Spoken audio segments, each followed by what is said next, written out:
जो हाइड्रोकार्बन है, मतलब ये एक तो कंबसन रिएक्शन देते हैं और दूसरा बेटा हम इसकी क्रैकिंग भी कर चुके हैं पिछली क्लास में। तो आज हमने जो इसका रिएक्शन करना है एल्केन्स का, वो है बेटा सब्स्टिट्यूशन रिएक्शन। तो सबसे पहले हम एल्केन की बेटा थोड़ी सी फिजिकल प्रॉपर्टीज चेक कर लेते हैं।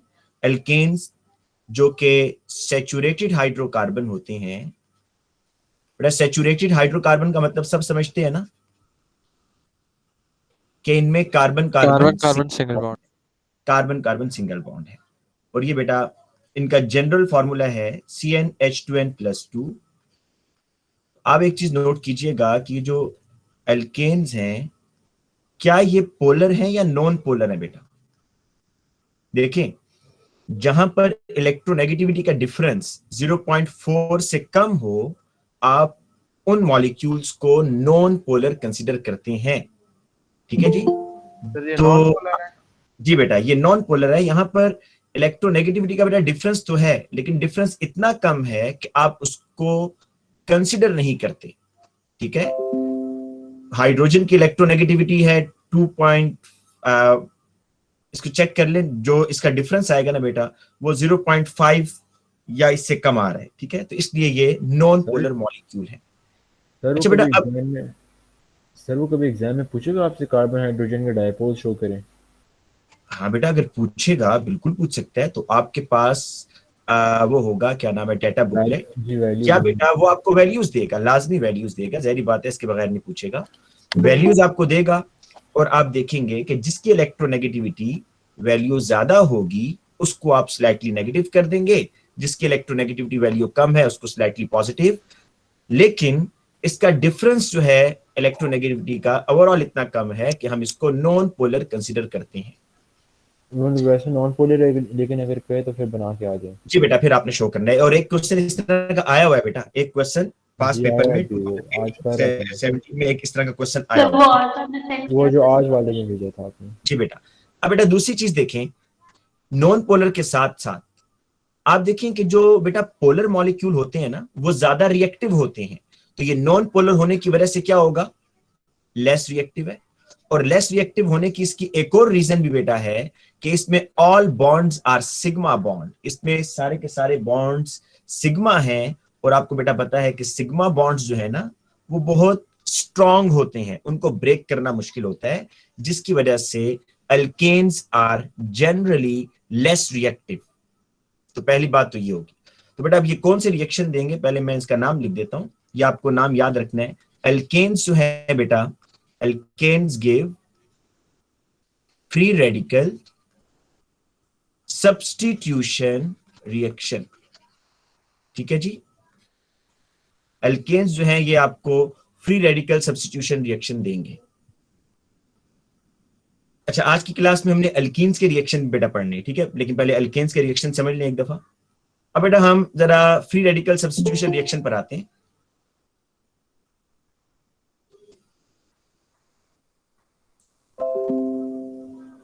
जो बच्चे बेटा अभी आए हैं वो जरा सुन लें। अभी तक हमने सिर्फ वेट मिनट,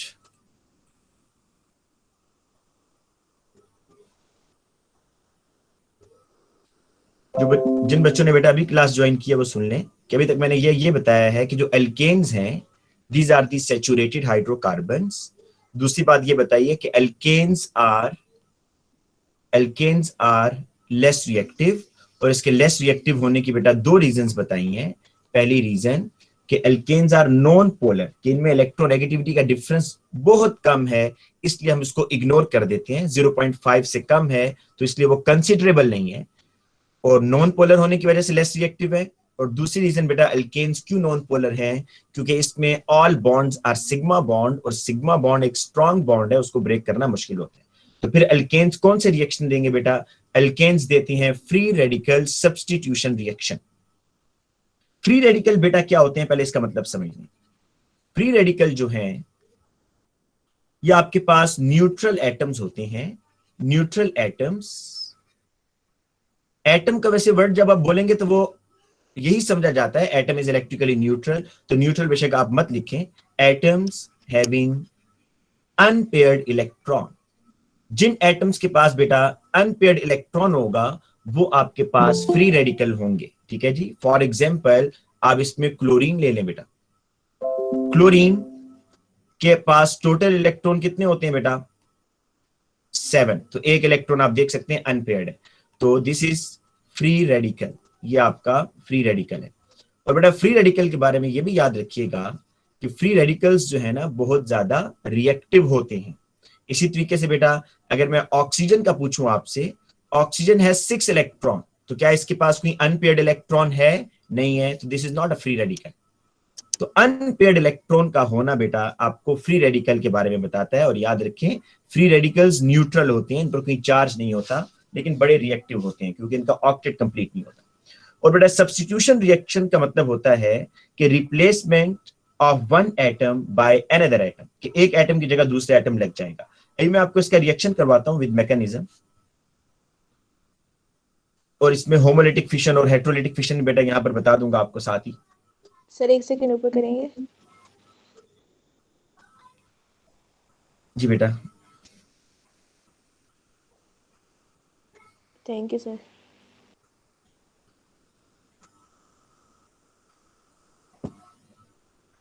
अच्छा बेटा अब आ जाएं इसके रिएक्शन के ऊपर।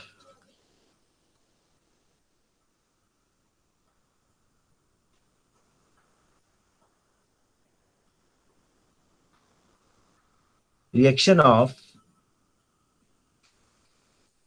क्लोरीन विद इथेन मॉलिक्यूल कर लेते हैं किसी भी अल्केन के साथ। अच्छा क्लोरीन और ब्रोमीन बेटा दोनों का आपसे वो रिएक्शन पूछ सकता है, ठीक है जी।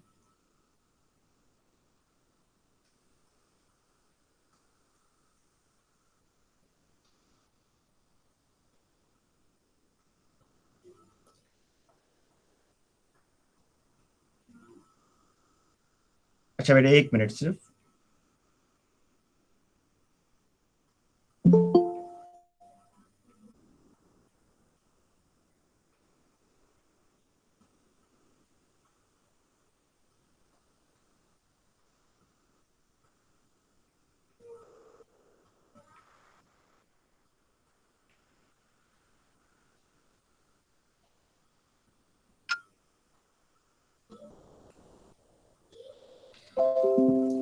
बेटा पहले इसका रिएक्शन आप देख लें कि रिएक्शन इसका कैसे होगा। CH3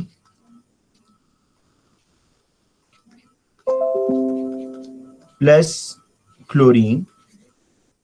बेटा देखिए ये एक रैंडम प्रोसेस है जिसमें क्या होगा। अच्छा कंडीशन मैं पहले आपको बता दूं, यूवी लाइट की प्रेजेंस में ये रिएक्शन होगा। अभी आपको यूवी लाइट का मैकेनिज्म में मतलब समझा दूंगा, लेकिन बेटा ये एक रैंडम प्रोसेस है जिसमें होता ये है कि एक हेलोजन जो होगा वो किसी भी एक हाइड्रोजन को रिप्लेस कर देगा। सपोज ये क्लोरीन बेटा इस हाइड्रोजन को भी रिप्लेस कर सकता है, इसको भी कर सकता है, इसको भी, इसको भी और इसको भी। इन 6 के 6 हाइड्रोजन में से किसी एक हाइड्रोजन को क्लोरीन रिप्लेस कर देगा। और आपके पास बेटा जो सिंगल स्टेप रिएक्शन है वो ऐसे होगा कि आप बस एक HCl बेटा यहां से निकाल देंगे, हाइड्रोजन हेलाइड, और जो दूसरा Cl है वो इस कार्बन के साथ कनेक्ट कर देंगे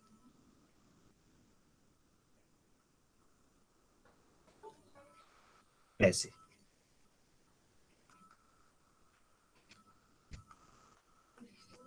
ऐसे जी।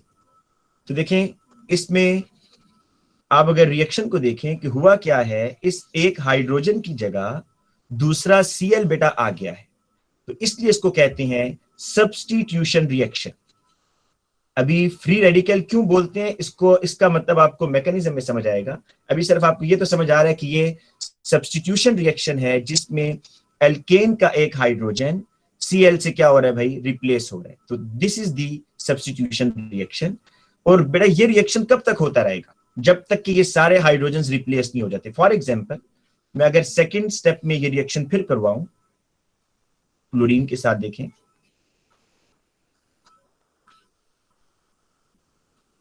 सर सारे हाइड्रोजन या सारे क्लोरीन?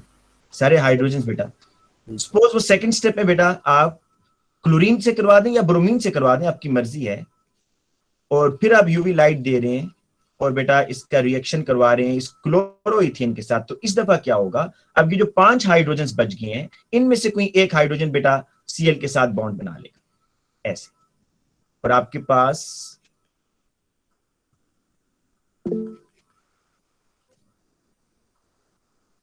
ये बेटा आपके पास क्या होगा, एक नया क्लोरीन आकर इधर लग गया, तो 1,1 डाइक्लोरोइथेन। तो ये रिएक्शन बेटा उस वक्त तक होता रहेगा जब तक कि ये सारे हाइड्रोजन्स रिप्लेस नहीं हो जाते। सपोज थर्ड रिएक्शन बेटा वो आपसे करवाता है इसी तरीके से, यही मॉलिक्यूल फिर ले लेता है,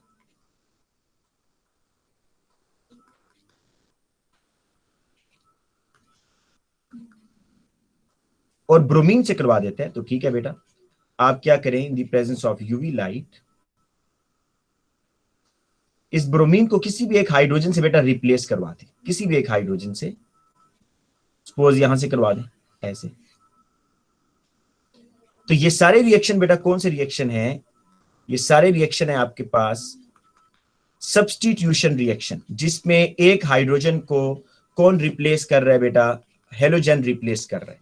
ठीक है, तो अब हम क्या करेंगे, इनमें से किसी भी एक रिएक्शन का मैकेनिज्म बेटा हम देख लेते हैं। जी बेटा। सर जब ये सारे हाइड्रोजन रिप्लेस हो जाएंगे, सपोज करें ब्रोमीन या क्लोरीन से, और फिर अगर हम फ्लोरीन ले आए यहाँ पर जो ज्यादा इलेक्ट्रोनेगेटिव है से, बेटा फ्लोरीन के साथ रिएक्शन नहीं होता ना, फ्लोरीन के साथ हम करते भी नहीं। उसकी रीजन ये है कि फ्लोरीन टेस्ट ट्यूब के साथ रिएक्शन करके टेस्ट ट्यूब भी ब्रेक कर देता है। अच्छा, अगर सारे ब्रोमीन है सर और अगर हम क्लोरीन ले आए तो रिएक्शन होगा?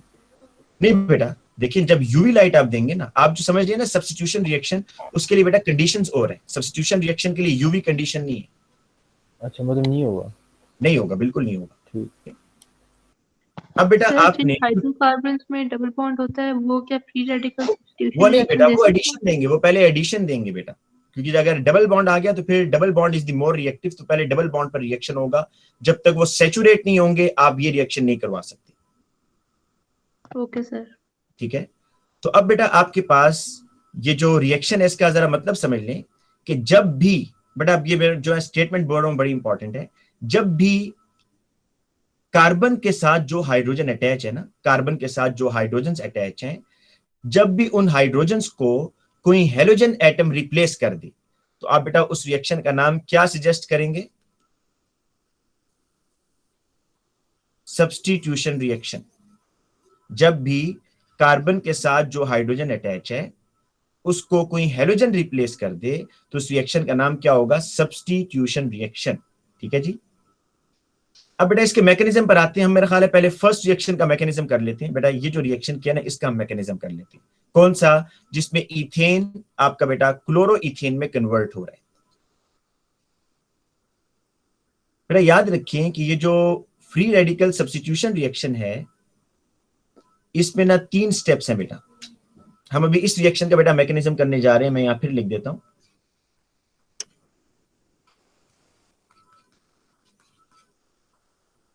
Ethane plus chlorine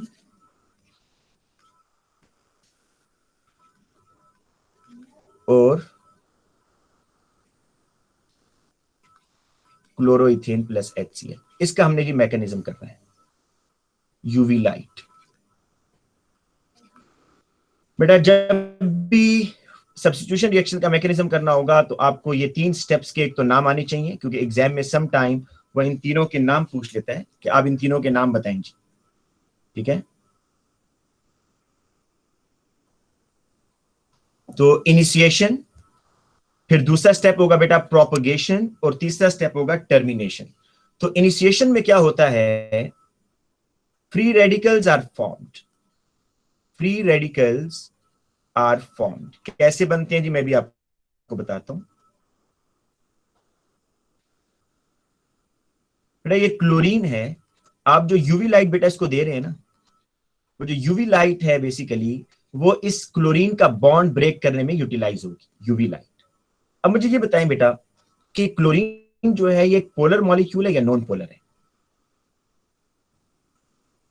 non polar sir. Non polar है।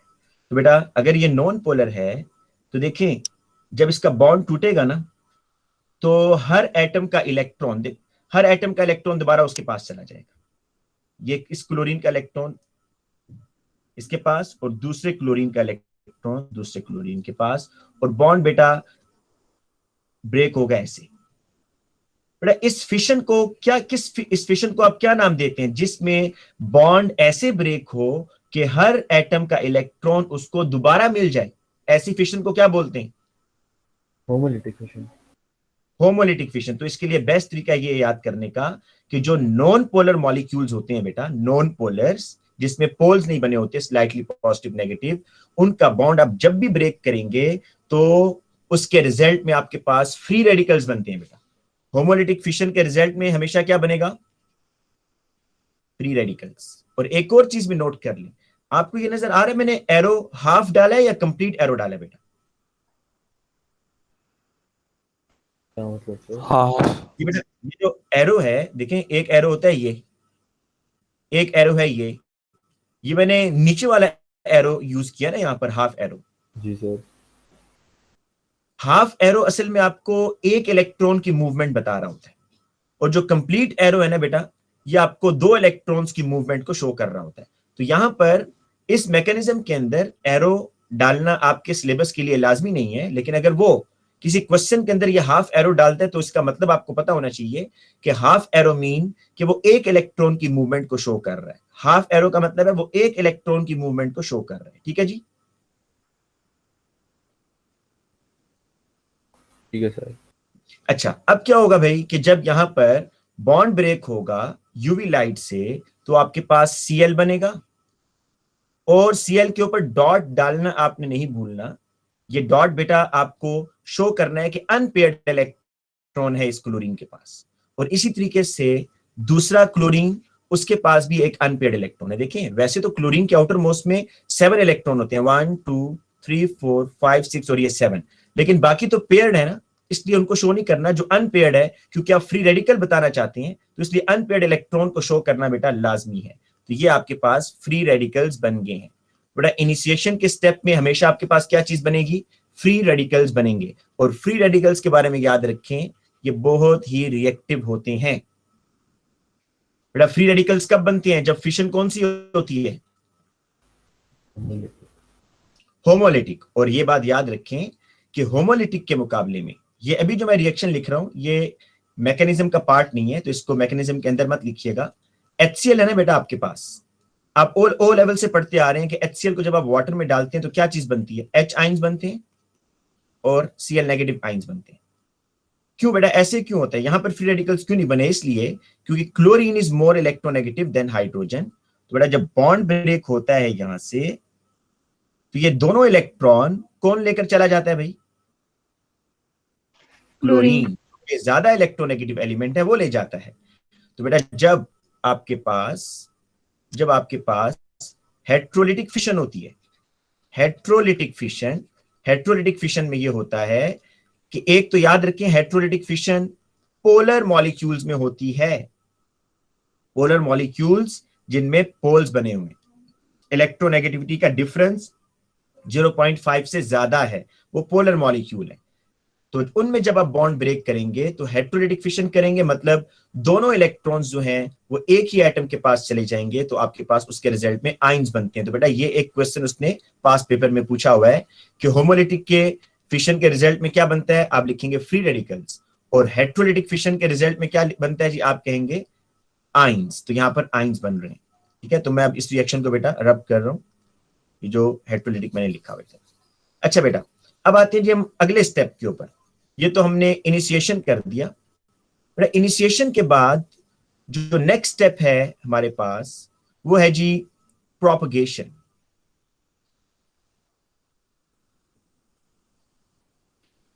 नेक्स्ट स्टेप है जी हमारे पास प्रोपगेशन।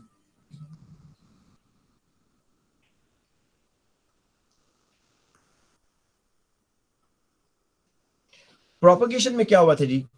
प्रोपगेशन के अंदर होता ये है कि आपके पास formation of 1 stable molecule and 1 free radical, formation of 1 stable molecule and 1 free radical, ये बेटा आपके पास प्रोपगेशन में बनेगा। ठीक है जी। आप अगर इसको ऐसे मैं आपको बताऊं कि एक नॉर्मल मॉलिक्यूल है और एक बेटा फ्री रेडिकल है, नॉर्मल मॉलिक्यूल और फ्री रेडिकल, जब इनका रिएक्शन होगा ना, तो जो फ्री रेडिकल है बेटा वो किस में चला जाएगा? नॉर्मल मॉलिक्यूल में।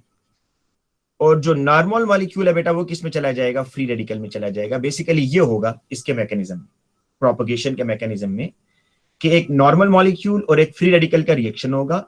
नॉर्मल मॉलिक्यूल चला जाएगा फ्री रेडिकल के अंदर और फ्री रेडिकल चला जाएगा नॉर्मल मॉलिक्यूल के अंदर। कैसे जाएगा ये भी मैं आपको करके दिखाता हूं।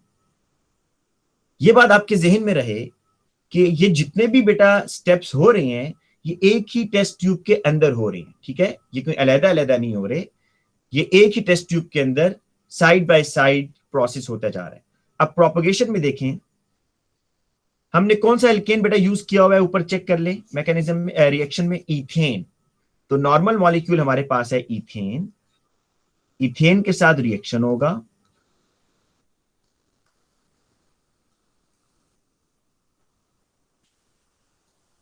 प्लस फ्री रेडिकल जी हमारे पास कौन सा है, कोई बच्चा बता सकता है फ्री रेडिकल कौन सा है जी हमारे पास? वो क्लोरीन डॉट वाला। सर वो क्लोरीन जो है, क्लोरीन डॉट, Cl डॉट बेटा, ठीक है। तो ये जो Cl डॉट है ये हमारे पास है यहां पर बेटा, इनका रिएक्शन होगा। तो मुझे ये बताएं बेटा, मैंने ऊपर क्या लिखा है कि ये फ्री रेडिकल किस में कन्वर्ट होगा? नॉर्मल मॉलिक्यूल तो बेटा इसका नॉर्मल मॉलिक्यूल क्या बनेगा, कोई बच्चा बता सकता है? HCl। HCl बेटा होता ये है, देखें होता ये है कि यहां पर ये जो बॉन्ड, कोई एक बेटा किसी भी हाइड्रोजन के ऊपर अटैक हो सकता है बेटा। ये जो बॉन्ड है ना कार्बन और हाइड्रोजन का, ये पोलर है नॉन पोलर है बेटा? Non polar. Non polar. तो यहां पर होमोलिटिक फिशन होगी बेटा। होमोलिटिक फिशन होने के बाद ये जो Cl डॉट है बेसिकली ये जब इससे कोलाइड करेगा ना तो बेटा इस हाइड्रोजन का बॉन्ड टूट जाएगा, कार्बन हाइड्रोजन। तो ये Cl डॉट क्या करेगा बेटा, ये एरो आपके लिए ड्रॉ करना लाजमी नहीं है एग्जाम में बेटा, फिर बता रहा हूं। ये Cl डॉट का इलेक्ट्रॉन और ये हाइड्रोजन का इलेक्ट्रॉन बेटा आप इसमें बॉन्ड बना लेंगे, ठीक है। तो आपके पास बनेगा यहां पर HCl, ये बेटा HCl बन जाएगा।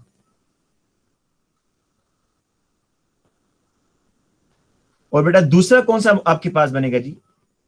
दूसरा आपके पास ये C डॉट बनेगा, देखें CH3 और CH2 डॉट, ये बेटा आपके पास ये दो मॉलिक्यूल बन गए। देखें ऊपर वाले उसको देख लें कि नॉर्मल मॉलिक्यूल जो था इथेन वो फ्री रेडिकल में कन्वर्ट हो गया और जो फ्री रेडिकल था बेटा वो नॉर्मल मॉलिक्यूल में चला गया। प्रोपगेशन में आपको पता होना चाहिए बेटा दो स्टेप्स होते हैं, ये भी आपने पहला स्टेप किया है। अब दूसरा स्टेप भी जरा प्रोपगेशन का देख लें। ये जो बेटा फ्री रेडिकल बना है ना आपके पास, अच्छा इसको ऐसे भी लिखता है बेटा, अगर वो मॉलिक्यूलर फॉर्मूला बताए तो उसको आपने ऐसे लिखना है C2H5 कार्बन के ऊपर डॉट डाल दे, ऐसे भी लिख सकते हैं इसको। तो बेटा नेक्स्ट स्टेप में ये होगा कि जो फ्री रेडिकल आपने बनाया है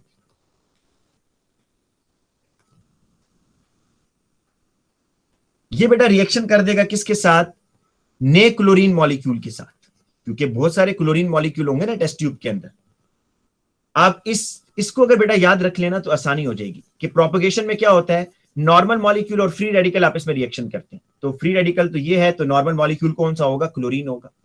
प्रोपगेशन में बस ये रूल याद रखें बेटा कि नॉर्मल मॉलिक्यूल ने किससे रिएक्शन करना है, फ्री रेडिकल से रिएक्शन करना है। तो फ्री रेडिकल यहां पर है ये इथाइल रेडिकल, तो नॉर्मल मॉलिक्यूल होगा क्लोरीन। अब बेटा देखें नॉर्मल ने फ्री रेडिकल में जाना है और फ्री रेडिकल ने नॉर्मल में, बेटा जरा खुद सजेस्ट करें क्या रिएक्शन होना चाहिए जी? तो वो क्लोरीन हाइड्रोजन कार्बन के साथ Cl डॉट बनेगा जी बेटा। तो आप और यहाँ पर हाइड्रोजन की। बेटा प्रोपगेशन को मैं भी आपको एक बार फिर बताता हूं कि आपने इसमें करना क्या होगा याद रखने के लिए।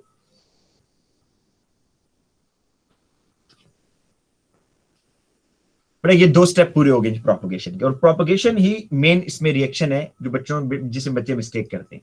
बेटा प्रोपगेशन आपने जब भी करना होगा ना पहले तो इस इक्वेशन को याद रखिएगा, ठीक है। उसके बाद आप देखें आपने बेटा अगर आप अपने रिएक्शन को याद रखें ना तो काम आसान हो जाएगा। आप अपने रिएक्शन में देखें कि कौन से दो प्रोडक्ट बेटा बन रहे हैं, अपने रिएक्शन में देख के बताएं कौन से दो प्रोडक्ट है, एक HCl है और एक क्लोरोइथेन है। तो आपने प्रोपगेशन में ये दोनों प्रोडक्ट बनाने हैं। पहले स्टेप में HCl बनाएंगे तो ऑटोमेटिकली कार्बन के ऊपर डॉट आ जाएगा, और दूसरे स्टेप में बेटा आपने क्लोरोइथेन बनाना है तो खुद ब खुद आपको समझ आ जाएगी कि Cl पर डॉट आ रहा है। ठीक है जी। लास्ट स्टेप है बेटा टर्मिनेशन। टर्मिनेशन में बेटा ये होता है both free radicals react with each other and form a stable molecule। बेटा मुझे ये बताएं कि जो टर्मिनेशन का स्टेप है क्या ये बहुत फास्ट होगा या स्लो होगा? फास्ट होगा सर। फास्ट होगा। तो इसके लिए आप क्या कहते हैं जी कि activation energy for this reaction वो क्या होगी? लो। कम। याद रखिएगा कि टर्मिनेशन ऐसा रिएक्शन है जिसके लिए एक्टिवेशन एनर्जी बहुत कम होती है।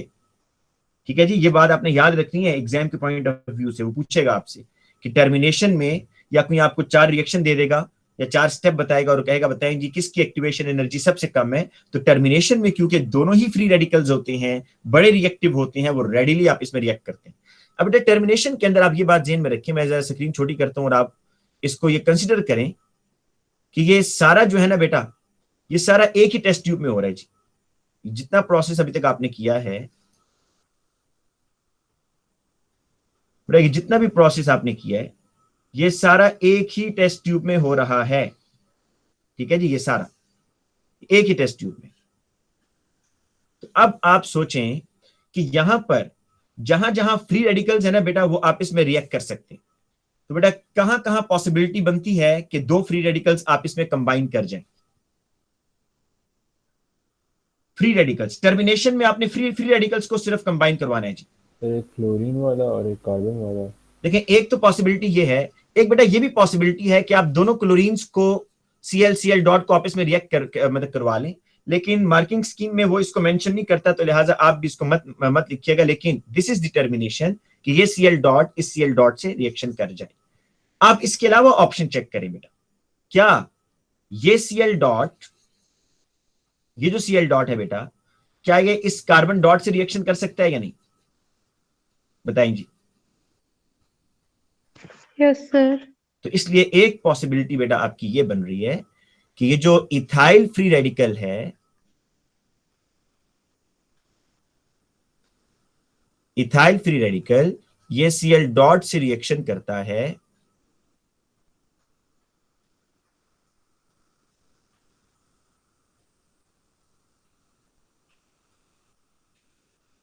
तो इसका मतलब ये हुआ कि ये एक तो आपके पास क्लोरोइथेन बनेगा इन दी टर्मिनेशन। बेटा दूसरी पॉसिबिलिटी पता है क्या है? वो बड़ी इंपॉर्टेंट है और एग्जाम में बहुत ज्यादा पूछता है, स्पेशली एमसीक्यूज के अंदर। क्या बेटा ये इथाइल रेडिकल अपने ही इथाइल रेडिकल से रिएक्शन कर सकता है या नहीं कर सकता जी? जी सर। क्योंकि एक इथाइल रेडिकल तो नहीं है ना बेटा, बहुत सारे इथाइल रेडिकल है। इसलिए बेटा यहां पर ये पॉसिबिलिटी भी, ये दोनों इथाइल रेडिकल्स आपस में ही रिएक्शन करके अपनी चेन को डबल कर देते हैं। बेटा ये याद रखिएगा कि फ्री रेडिकल सब्स्टिट्यूशन रिएक्शन में जो आपका अल्केन है वो अपनी चेन को डबल भी कर सकता है। अच्छा, अब पहले तो हम बेटा इसके नाम पर आते हैं कि इसके नाम के अंदर आप फ्री रेडिकल सब्स्टिट्यूशन क्यों कह रहे हैं? क्योंकि बेटा ये जो रिएक्शन है ये फ्री रेडिकल बेसिकली इनिशिएट करवा रहे हैं। अगर फ्री रेडिकल्स ना बनते तो ये रिएक्शन ही नहीं होना था। इसलिए याद रखिएगा कि alkanes free radical substitution reaction देती हैं। और बेटा इसमें तीनों स्टेप्स के नाम याद रखने हैं एग्जाम के पॉइंट ऑफ व्यू से। इनिशिएशन फ्री रेडिकल्स बनते हैं, प्रोपगेशन एक नॉर्मल मॉलिक्यूल और एक बेटा फ्री रेडिकल बनेगा, और इसके बाद टर्मिनेशन जिसमें दोनों ही फ्री रेडिकल्स आपस में रिएक्शन करके आपको एक स्टेबल मॉलिक्यूल देते हैं। और टर्मिनेशन के अंदर बेटा ये पॉसिबिलिटी बड़ी इंपॉर्टेंट है जिसमें कार्बन चेन आपकी डबल हो जाती है। अब मुझे ये बताएं बेटा कि आपसे अगर पूछा जाए कि ये रिएक्शन कितने स्टेप्स में हो रहा है, तो आप में से कोई बेटा बता सकता है कि ये रिएक्शन कितने, मैं मतलब आपसे एक तो मैंने आपको स्टेप बताया ना कि इनिशिएशन, प्रोपगेशन, टर्मिनेशन, ये हमने डिवाइड किया हुआ है। लेकिन अगर एनर्जी लेवल डायग्राम पर मैं एनर्जी हम्स की बात कर रहा हूं, एनर्जी हम्स, तो कितने एनर्जी हम्स बेटा आने चाहिए इस रिएक्शन के लिए? 3 आने चाहिए या 2 आने चाहिए? 2 सर। 3 क्यों नहीं आने चाहिए बेटा? हो तो 3 में रहा है। सर जो प्रोपगेशन है मेरे ख्याल सर से 2 स्टेप रिएक्शन है, 3 स्टेप रिएक्शन नहीं है। सर प्रोपगेशन में तो सर वो क्या कहते हैं एक ही तरह का स्टेप हो रहा है बार बार, तो सर उसको नेग्लिजिबल कर देंगे। नहीं देखें, सर इनिशिएशन प्रोपगेशन और टर्मिनेशन एक ही स्टेप है सर, इस वजह से। प्रोपगेशन टर्मिनेशन एक स्टेप है कि कैसे, किस बेस पर बेटा? सर जैसे ही प्रोपगेशन के मॉलिक्यूल्स अवेलेबल हो जाते हैं, उसी साथ में जो फ्री रेडिकल्स अवेलेबल होंगे वो साथ में रिएक्ट करके टर्मिनेशन भी इतना कर तो मैं देंगे। बेटा ये भी कह सकता हूँ कि जैसे ही क्लोरीन के फ्री रेडिकल्स अवेलेबल होंगे तो साथ ही प्रोपगेशन हो जाएगा। मगर सर उसमें क्लोरीन के लिए यूवी लाइट रिक्वायर्ड होती है, उसकी एक्टिवेशन डिफरेंट है। ठीक है ना, यूवी लाइट देने के बाद जो ही फ्री रेडिकल्स बन गए तो साथ ही प्रोपगेशन स्टार्ट हो जाएगा या नहीं? सर मुझे पता है सर, एक तो मतलब इसमें बॉन्ड ब्रेकिंग 2 दफ़ा ही हो रही है ना, एक तो क्लोरीन की होमोलिटिक फिशन हो रही है और एक जो प्रोपगेशन में स्टेप 2 में 2 दफ़ा क्लोरीन दोबारा। अच्छा बेटा मैं आपको बताता हूँ, असल में हम जब इसकी वो डायग्राम आपसे कहेगा ना, वैसे बुत एक जो है ना 2007 में या 2005 का क्वेश्चन है, उसके बाद उसने नहीं दिया। उसने एक कहा हुआ है जी आप फ्री रेडिकल सब्स्टिट्यूशन रिएक्शन का ना वो लिखें। उसमें उसने जो एनर्जी हम्स बनाए हैं बेटा ऐसे, सॉरी एक मिनट,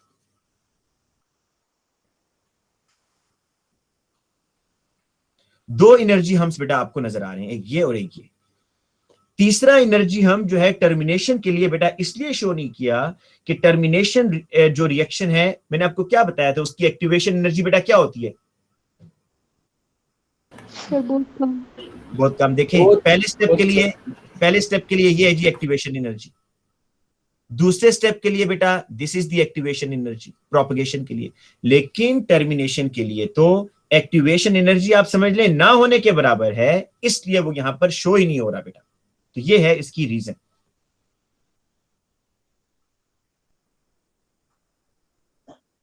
ठीक है सर। ठीक है जी।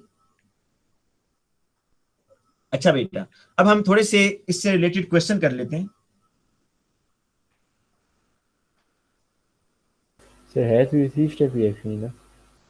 नहीं बेटा, अगर मतलब आपके पेपर के ऊपर 3 स्टेप है, लेकिन जो आप एनर्जी हम्स बनाते हैं ना वो 2 की बनाते हैं। टर्मिनेशन की एक्टिवेशन एनर्जी है ही नहीं। असल में जो आप ये एनर्जी प्रोफाइल डायग्राम बनाती हैं, इसमें बेसिक आप क्या शो करना चाह रहे होते हैं?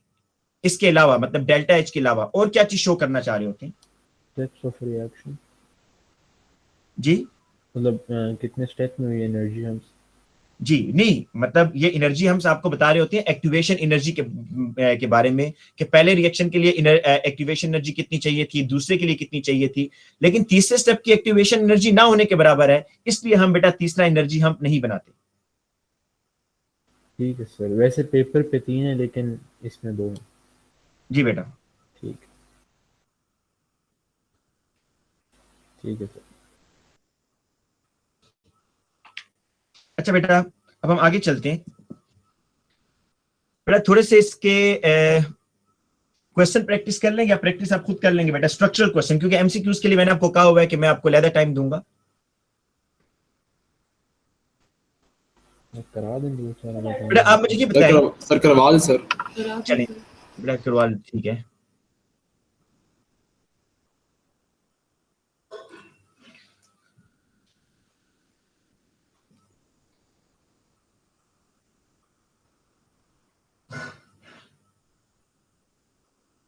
अच्छा बेटा एक मुझे ये बताइएगा कि CH3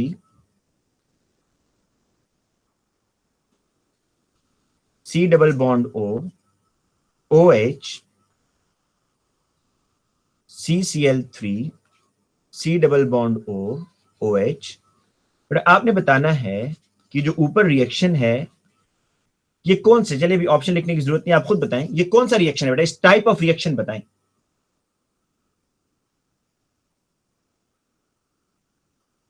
बेटा टाइप ऑफ, जी बेटा कौन सा रिएक्शन है? Substitution sir. बेटा सिर्फ सब्स्टिट्यूशन नहीं, फ्री रेडिकल सब्स्टिट्यूशन। कैसे पता चला जी कि ये फ्री रेडिकल सब्स्टिट्यूशन रिएक्शन है? आपको बताया है कि जब भी कार्बन के साथ बेटा हाइड्रोजन्स, कार्बन के साथ जो अटैच हाइड्रोजन है, अगर उनको हेलोजन रिप्लेस कर ले क्लोरीन या ब्रोमीन, तो वो कौन सा रिएक्शन होगा बेटा? फ्री रेडिकल सब्स्टिट्यूशन रिएक्शन होगा। ठीक है जी।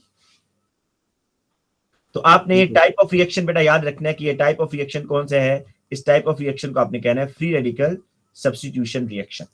अच्छा बेटा, अब इस तरह करते हैं, मैं एक और क्वेश्चन आपसे पूछता हूं। बेटा आपने एक रिएक्शन किया CH3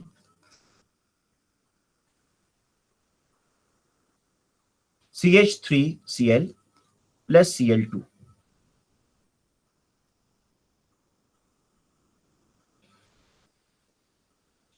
और आपके पास बेटा बना, सर एक सेकंड पिछला पेज दिखा देंगे प्लीज।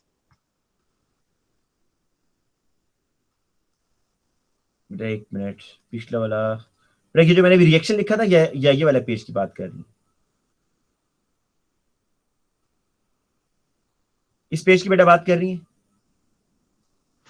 Yes sir. ये बेटा ये इस तरह है और नीचे इसकी ये मैंने डायग्राम बनाई है। Okay sir, thank you. अच्छा बेटा अब जरा देखें, ये एक रिएक्शन है, इस रिएक्शन का नाम क्या बेटा आप लोग सजेस्ट करते हैं? इस रिएक्शन का नाम बताएं।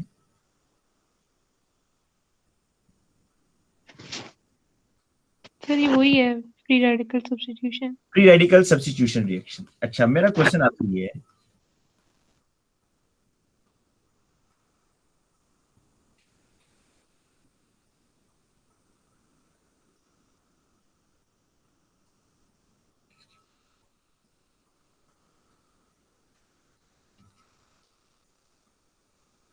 बेटा मेरा आपसे क्वेश्चन ये है कि जब आपने ये रिएक्शन किया, जरा क्वेश्चन गौर से सुन ले क्योंकि मैं स्टेटमेंट नहीं यहां पर लिख नहीं रहा वरना टाइम और लगेगा। क्वेश्चन मेरा ये है कि जब आपने ये रिएक्शन किया, और इस रिएक्शन के मैकेनिज्म की बात कर रहा हूं, टर्मिनेशन में बेटा, इस रिएक्शन के टर्मिनेशन में कौन कौन सी पॉसिबिलिटीज हैं बनने की, ये मुझे बता दें। Option A B C D में से क्या बन सकता है बेटा टर्मिनेशन के स्टेप में?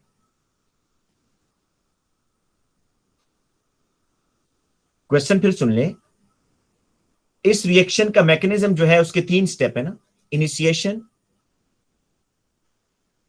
प्रोपगेशन और टर्मिनेशन। मैंने ये पूछा है कि अगर आप टर्मिनेशन का बेटा स्टेप की बात करें तो उसमें कौन से प्रोडक्ट के बनने के चांसेस हैं? क्या इस रिएक्शन के टर्मिनेशन में HCl बनेगा, इथीन बनेगा, 1,2 डाइक्लोरोइथेन बनेगा या इथेन बनेगा बेटा? सी सर। सी बनेगा 1 2 सी सर। इथेन नहीं बनेगा भाई। इथेन कब बनेगा, चलिए ये बताएं, इथेन कब बनेगा? जब हमारा स्टार्टिंग मटेरियल क्या होगा? क्लोरीन ना होता ना स्टार्टिंग वाले में तो जी फिर मीथेन होता। अगर मीथेन होता तो बेटा जिन बच्चों को समझ नहीं आया मैं उनको जल्दी से बता देता हूं कि हुआ क्या है। बेटा हुआ ये है कि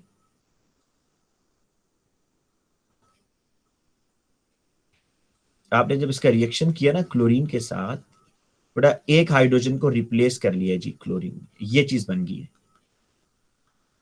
ठीक है। और इसका जो बेटा प्रोपगेशन या जो इसका टर्मिनेशन का स्टेप है वो जरा सुन ले। टर्मिनेशन के स्टेप में ये होगा,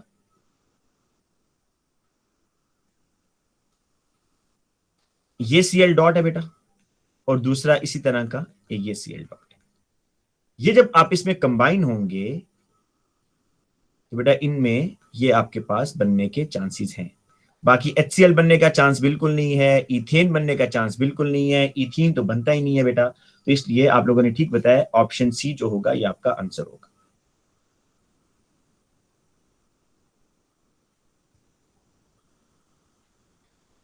अच्छा बेटा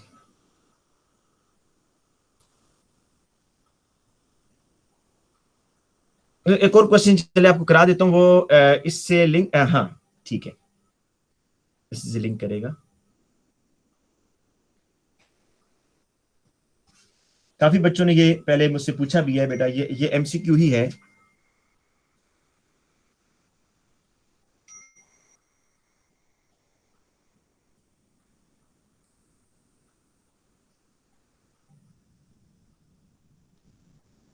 एक मिनट बेटा, ये पेज से बहुत छोटा हो गया, wait.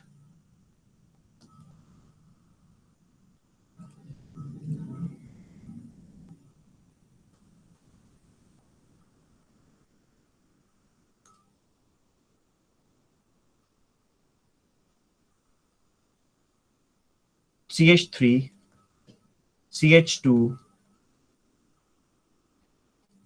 CH3 CH3 and CH3 plus Cl dot.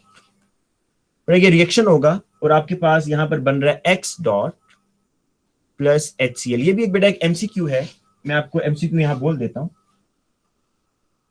कह रहे कि ये जो X डॉट है बेटा, how many different structure of X dots are possible. Question में ऊपर लिख देता हूं, how many different structures of X dot are possible। 4 sir 3। जी सर 4। चलिए चेक कर लेते हैं बेटा, चेक कर लेते हैं साथ में। देखिए मेरी बात सुने, अब मैं 1 बाय 1 करते हैं। अगर मैं बेटा, ये बात तो आपको पता है ना बेटा कि जहां पर डॉट होगा जिस कार्बन पर वहीं पर Cl आकर लगेगा, ये बात ठीक है? जी सर।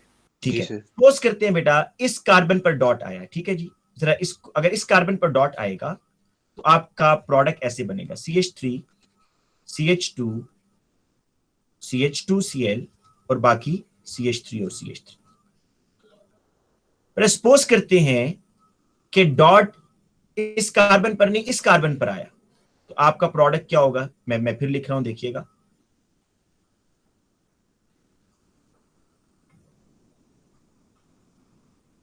आपका प्रोडक्ट होगा बेटा CH3 CH2 CH3 CH2Cl and CH3। और बेटा सपोज करते हैं कि जो आपका डॉट है वो इस कार्बन पर आया बेटा, अब क्या होगा जी? आपका जो प्रोडक्ट है वो होगा CH3 CH2 CH3 CH3 and CH2Cl।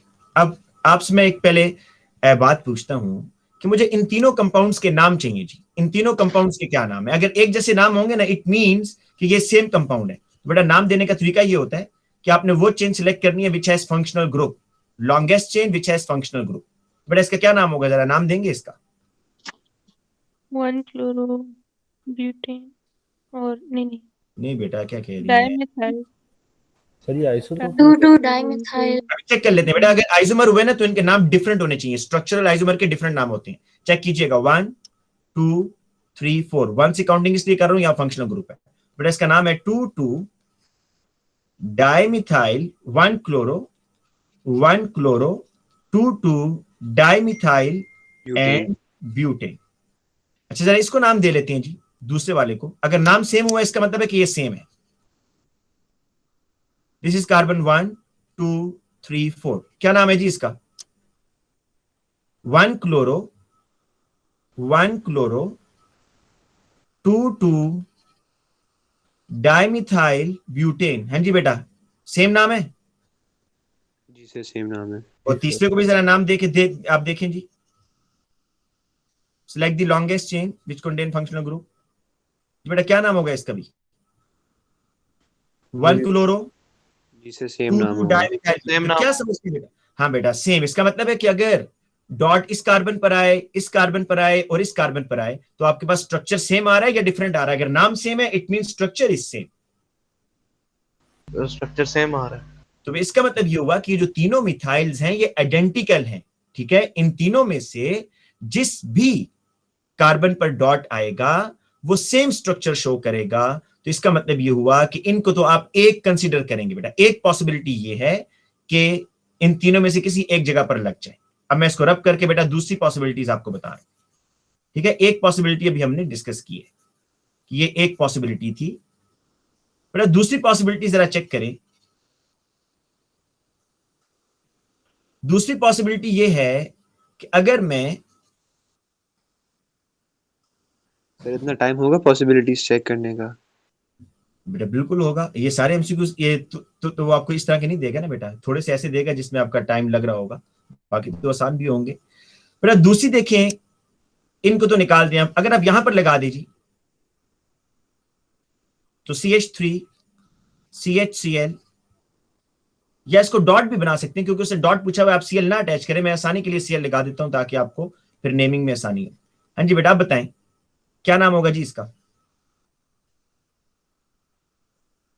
Counting वहां से करेंगे जहां से फंक्शनल ग्रुप जल्दी आए, ब्रांचेस नहीं। 2 क्लोरो 3 3 2 क्लोरो 3 3 डाइमिथाइल ब्यूटेन। जी बेटा, ये पहले वाले से डिफरेंट है, सेम है? डिफरेंट है। डिफरेंट तो ये है। दूसरी पॉसिबिलिटी होगी बेटा। तीसरी पॉसिबिलिटी चेक करें, अगर यहां पर बेटा लगता है तो ये हो जाएगा CH2Cl CH2,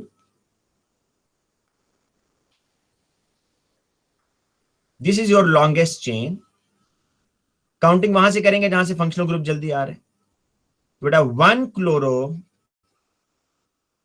3 3 डाइमिथाइल ब्यूटेन। क्या कहते हैं जी, कितनी पॉसिबिलिटीज हैं आपके पास? 3 पॉसिबिलिटीज है बेटा, 4 नहीं। ठीक है, तो अब आपने याद रखना है कि ये तीनों में से, तीनों के मिथाइल जो यहां फ्री रेडिकल बन रहे हैं वो एक हो गया, दूसरी पॉसिबिलिटी है यहां पर लग जाए, तीसरी पॉसिबिलिटी है यहां पर लग जाए, तो इसमें बेटा 3 पॉसिबिलिटीज आपके पास आएंगी। अब बेटा मेरा ख्याल है हम आगे चलते हैं एल्कीन्स की तरफ। ठीक है जी बेटा, ये क्लियर है ना? ये MCQ क्लियर है या नहीं? क्लियर है सर। अच्छा बेटा, अब हम सर तीसरी पॉसिबिलिटी कहाँ से बनी सर आपकी? बेटा इधर लगाया है, देखो ये जो मिथाइल है भाई, ये वाला, जरा इस मिथाइल के साथ अगर आप एक हाइड्रोजन निकालकर Cl लगाते हो तो बताओ क्या नाम इसका बन रहा है?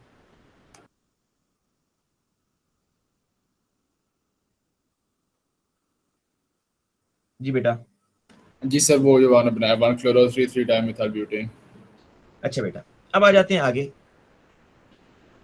एल्कीन्स के रिएक्शन पर आते हैं बेटा। बेटा एल्कीन्स के अंदर जो है ना, वो आपको थोड़ी सी पहले डिटेल आपने समझनी है कि एल्कीन्स अनसैचुरेटेड है।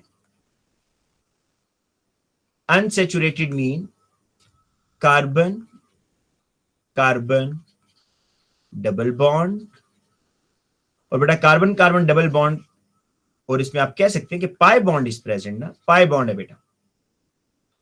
बेटा यहां पर रिएक्शन को समझने से पहले मैं आपको एक चीज पहले और बता दूं कि जो फ्री रेडिकल सब्स्टिट्यूशन रिएक्शन का हमने मैकेनिज्म किया है बेटा, क्या इसमें कहीं पर आइंस बने हैं, पॉजिटिव नेगेटिव आइंस इसके मैकेनिज्म के अंदर?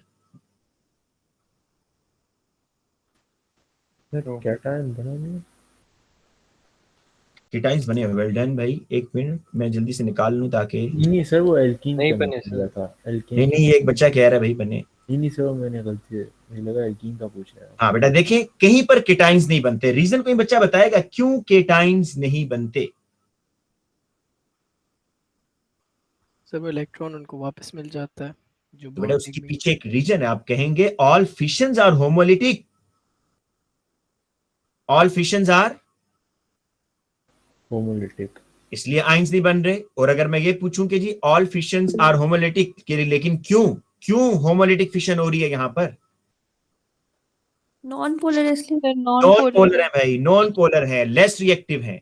लेकिन अभी आप बेटा जो अब नए उस पर आ रहे हैं उसमें टोटली चेंज है। तो पहले यहां पर कुछ चीजें आपने सीखनी है, उसके बाद हम बेटा इसके रिएक्शन पर आएंगे।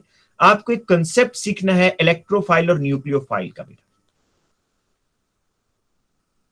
Electrophile versus nucleophile. बेटा जो इलेक्ट्रोफाइल होते हैं ना, इसके बारे में याद रखिए, ये इलेक्ट्रॉन पुअर होते हैं, इनके पास इलेक्ट्रॉन कम होते हैं। और जो न्यूक्लियोफाइल है बेटा, ये इलेक्ट्रॉन रिच होते हैं। अब इलेक्ट्रोफाइल को आप कैसे आइडेंटिफाई करेंगे? क्या हम चले न्यूक्लियोफाइल से स्टार्ट कर लेते हैं। न्यूक्लियोफाइल को आप कैसे आइडेंटिफाई करेंगे कि ये न्यूक्लियोफाइल होता है? बेटा न्यूक्लियोफाइल के पास सबसे बड़ी निशानी कि लोन पेयर होता है। लोन पेयर होगा बेटा, या सेम एटम्स के दरमियान डबल बॉन्ड होगा।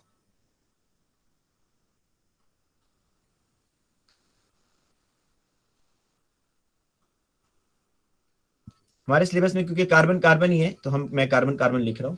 लेकिन बेटा अगर आपसे कोई MCQ पूछे ना, एक MCQ भी आया हुआ है कि न्यूक्लियोफाइल के पास किस चीज का होना लाजमी होता है, तो वो उस टाइम आपने आंसर देना है लोन पेयर, कि न्यूक्लियोफाइल के पास जनरली लोन पेयर बेटा मस्ट होता है। तभी तो देखें, आपको याद होगा मैं जब भी आपको मैकेनिज्म कराता हूं तो आपसे कहता हूं कि जब भी नेगेटिव चार्ज डालें साथ ही लोन पेयर ड्रॉ करें। और एरो भी हम लोन पेयर से स्टार्ट करते हैं।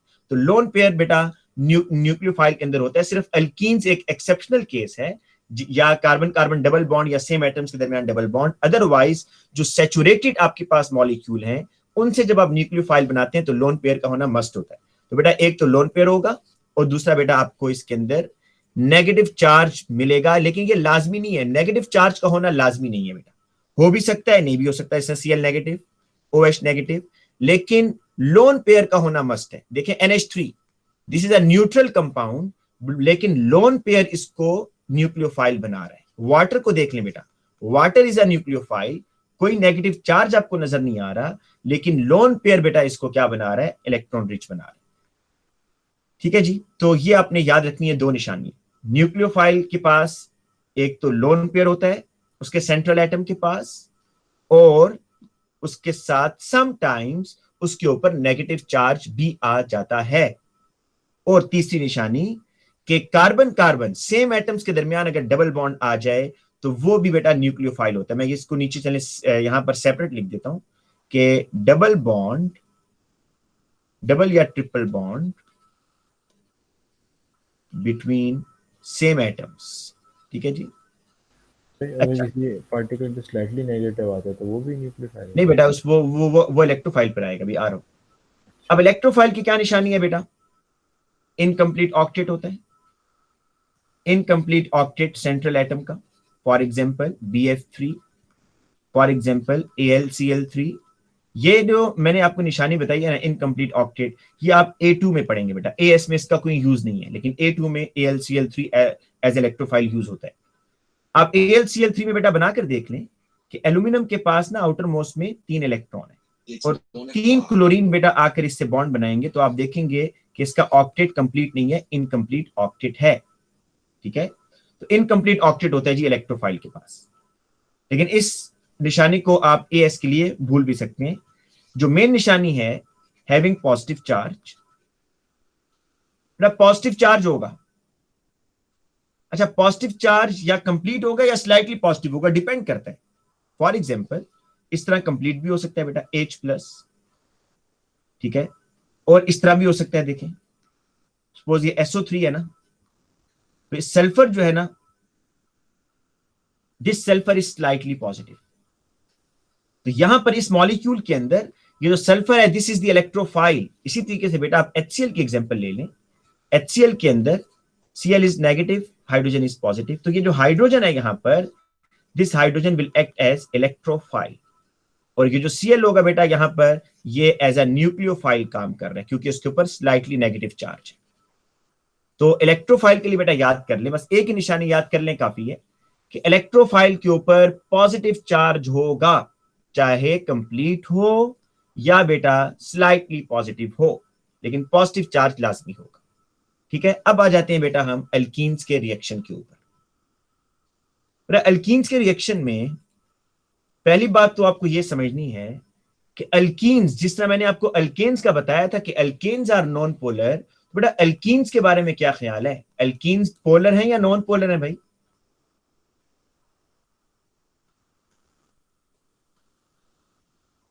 जी बेटा, एल्कीन्स पोलर हैं या नॉन पोलर हैं?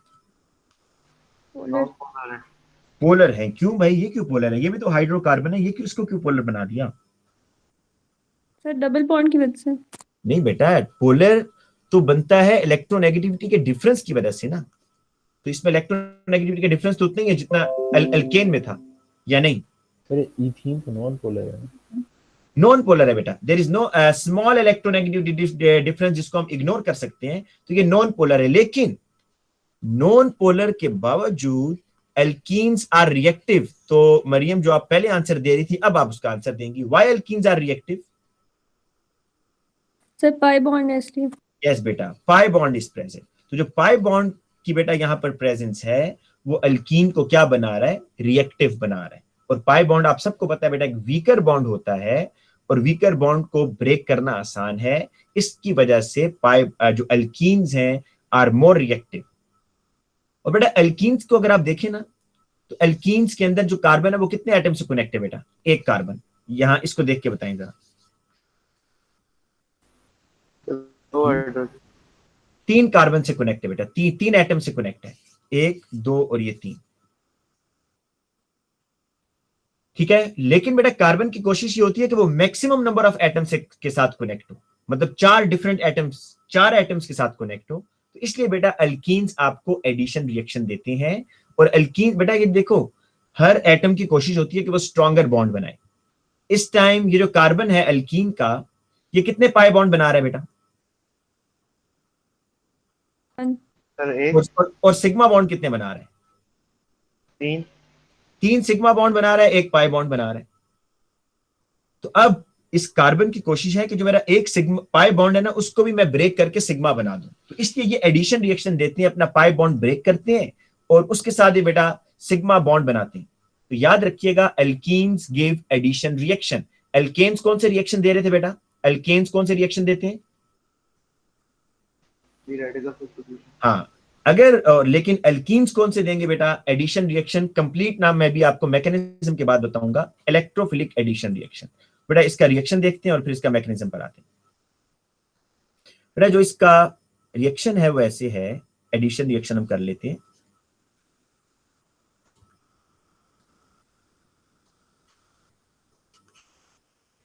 HCl के साथ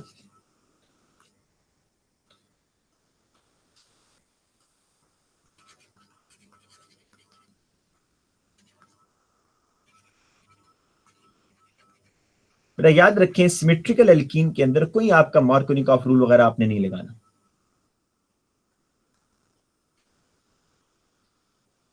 क्या बनेगा भाई? पाई बॉन्ड ब्रेक करेंगे, एक कार्बन पर बेटा एक हाइड्रोजन ले जाएंगे, दूसरे कार्बन पर दूसरा Cl ले जाएंगे। ये आपके पास बनेगा। ठीक है, अब जरा मैकेनिज्म बेटा इसका समझना है आप लोगों ने। बेटा मैकेनिज्म में बड़ी इंपॉर्टेंट चीजें हैं जो आपने समझनी है। जब भी बेटा किसी रिएक्शन का मैकेनिज्म लिखना हो तो उसके अंदर करली arrows, dipoles, lone pair, positive charge, ये सब चीजें आपने मेंशन करनी होती है। तो बेटा HCl के अंदर आपने डायपोल बनाना होगा। HCl के अंदर डायपोल बनाना मस्ट है, अदरवाइज मार्क्स कटेंगे बेटा। सामने लिखने से अच्छा बेटा इसको नीचे ऐसे लिखा करें। अच्छा बेटा, अब एक तो ये डायपोल मैंने बना दिया, chlorine is more electronegative than hydrogen. अब पहला स्टेप क्या होगा बेटा? आपको एक चीज मैंने बतानी भूल गया कि जब भी न्यूक्लियोफाइल और इलेक्ट्रोफाइल आमने सामने आएंगे तो उसमें बेटा कौन अटैक करेगा? न्यूक्लियोफाइल। बेटा देख, हाँ बिल्कुल ठीक है बेटा। याद रखिएगा क्यों ऐसा होता है कि जो न्यूक्लियोफाइल है ना और जो इलेक्ट्रोफाइल है, इसमें आप जरा सोचें कि इलेक्ट्रॉन रिच कौन है बेटा? किसके पास इलेक्ट्रॉन ज्यादा है? Sir nucleophile. न्यूक्लियोफाइल। और ये इलेक्ट्रॉन पुअर है। तो बेटा जिसके पास इलेक्ट्रॉन ज्यादा है वही इलेक्ट्रॉन देगा ना। इलेक्ट्रॉन रिच न्यूक्लियोफाइल अपने इलेक्ट्रॉन देगा। किसको देगा? इलेक्ट्रोफाइल को। तो याद रखिएगा जो करली एरो है वो हमेशा इस डायरेक्शन में होगा, from nucleophile to the electrophile. बेटा यहां पर अगर आप अल्कीन को देखें, इथीन, तो this ethene is a nucleophile. बेटा ये इथीन न्यूक्लियोफाइल क्यों है? कार्बन कार्बन डबल बॉन्ड है। यस बेटा, सेम एटम्स के दरमियान कार्बन कार्बन डबल बॉन्ड है। तो याद रखिएगा ऑल अल्कीन्स आर न्यूक्लियोफाइल। और बेटा इस HCl में हाइड्रोजन क्या है? इलेक्ट्रोफाइल। बेटा होगा ये बेटा कि यहां से ये न्यूक्लियोफाइल इस हाइड्रोजन पर अटैक करेगा। अब देखिए बेटा सिचुएशन ये है कि हाइड्रोजन को नीचे क्लोरीन अपनी तरफ खींच रहा है। ये एरो आप नहीं ड्रॉ करेंगे, जो मैं भी ड्रॉ कर रहा हूं ये सिर्फ आपको समझाने के लिए बता रहा हूं। इस हाइड्रोजन को क्लोरीन अपनी तरफ खींच रहा है और इस हाइड्रोजन को कार्बन कार्बन डबल बॉन्ड अपनी तरफ खींच रहा है। तो रिजल्ट ये होगा बेटा कि आपके ख्याल में रिजल्ट क्या होना चाहिए? इस हाइड्रोजन को ऊपर की तरफ भी खींचा जा रहा है, नीचे की तरफ भी, और इक्वल फोर्स के साथ नहीं है बेटा, ऑपोजिट फोर्स के साथ, मतलब डिफरेंट स्ट्रेंथ की फोर्स के साथ अट्रैक्ट किया जा रहा है। तो बॉन्ड टूटेगा नहीं टूटेगा? HCl का टूटेगा। टूट जाएगा भाई। तो उस बॉन्ड टूटने के अमल को आपने एरो से शो करना है ऐसे। कौन सी फिशन हो रही है भाई? ये होमोलिटिक या हेट्रोलिटिक? हेट्रोलिटिक। हेट्रोलिटिक बेटा। तो अब एक चीज आपने समझनी है यहां पर,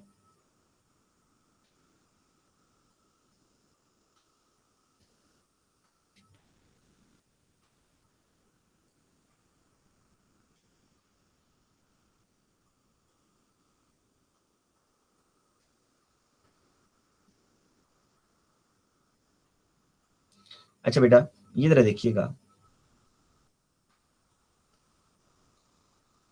मुझे ये बताएं, ये बेटा हाइड्रोजन जो है इस कार्बन के साथ कनेक्ट हो गया, इस कार्बन का बेटा इलेक्ट्रॉन किधर गया? ये जो इलेक्ट्रॉन यहां पर शो मैंने किया हुआ था, ये वाला, ये इलेक्ट्रॉन बेटा यहां आपको नजर नहीं आ रहा, कहां गया है बताएं जरा। सर वो हाइड्रोजन को मिल गया। हाइड्रोजन के पास। तो बेटा इस कार्बन का एक इलेक्ट्रॉन चला गया या नहीं चला गया? लॉस ऑफ इलेक्ट्रॉन हुआ है इसके पास। Yes sir. तो हुआ है सर। कंप्लीट पॉजिटिव चार्ज डालना नहीं भूलना। और बेटा दूसरी चीज, ये जो दो इलेक्ट्रॉन थे यहां पर, एक हाइड्रोजन का और एक क्लोरीन का, दोनों किसके पास चले गए? क्लोरीन के पास। तो आपने ये भी बेटा शो करना है कि साथ में जो क्लोरीन बन रहा है आपके पास Cl नेगेटिव, और आपको बताया है अपनी हैबिट बना लें, जब भी नेगेटिव चार्ज डालें साथ ही लोन पेयर ड्रॉ करें।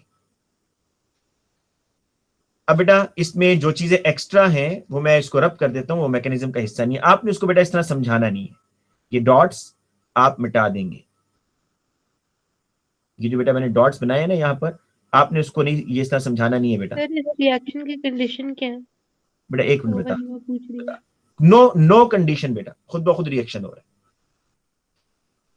अब बेटा नेक्स्ट स्टेप में ये होगा कि ये जो न्यूक्लियोफाइल आपने नीचे बनाया है, NU स्टैंड्स फॉर न्यूक्लियोफाइल, और ये बेटा आपके पास प्राइमरी कार्बोकेटाइन है, दिस इज प्राइमरी कार्बोकेटाइन।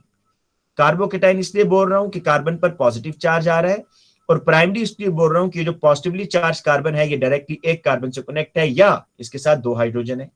बेटा होगा ये कि ये जो नेगेटिव, ये जो लोन पेयर है न्यूक्लियोफाइल का, यहां से एरो स्टार्ट करना है, और बेटा इसको आपने पॉजिटिव कार्बोकेटाइन, अगर आप गौर करें ना बेटा बुक के अंदर भी या मार्किंग स्कीम में, तो वो एरो जो है ना लोन पेयर के दरमियान से स्टार्ट करता है मोस्टली। तो आप भी कोशिश करें मार्किंग स्कीम को एग्जैक्ट फॉलो किया करें, ठीक है। तो यहां से आपने एरो स्टार्ट, नेगेटिव चार्ज से तो बिल्कुल स्टार्ट नहीं करना भाई, मार्क्स कटवाएंगे।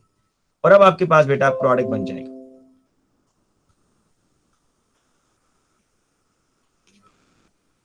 बेटा इस रिएक्शन का अब अगर नाम देना चाहते हैं तो आप सिर्फ फर्स्ट स्टेप को देखा करें। जब भी रिएक्शन का नाम देना हो ना, फर्स्ट स्टेप को देखा करें कि बेटा फर्स्ट स्टेप में आपके पास क्या चीज ऐड हो रही है,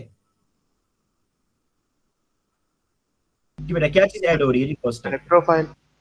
इलेक्ट्रोफाइल। तो देखें H ऐड हो रहा है बेटा, H ऐड हो रहा है।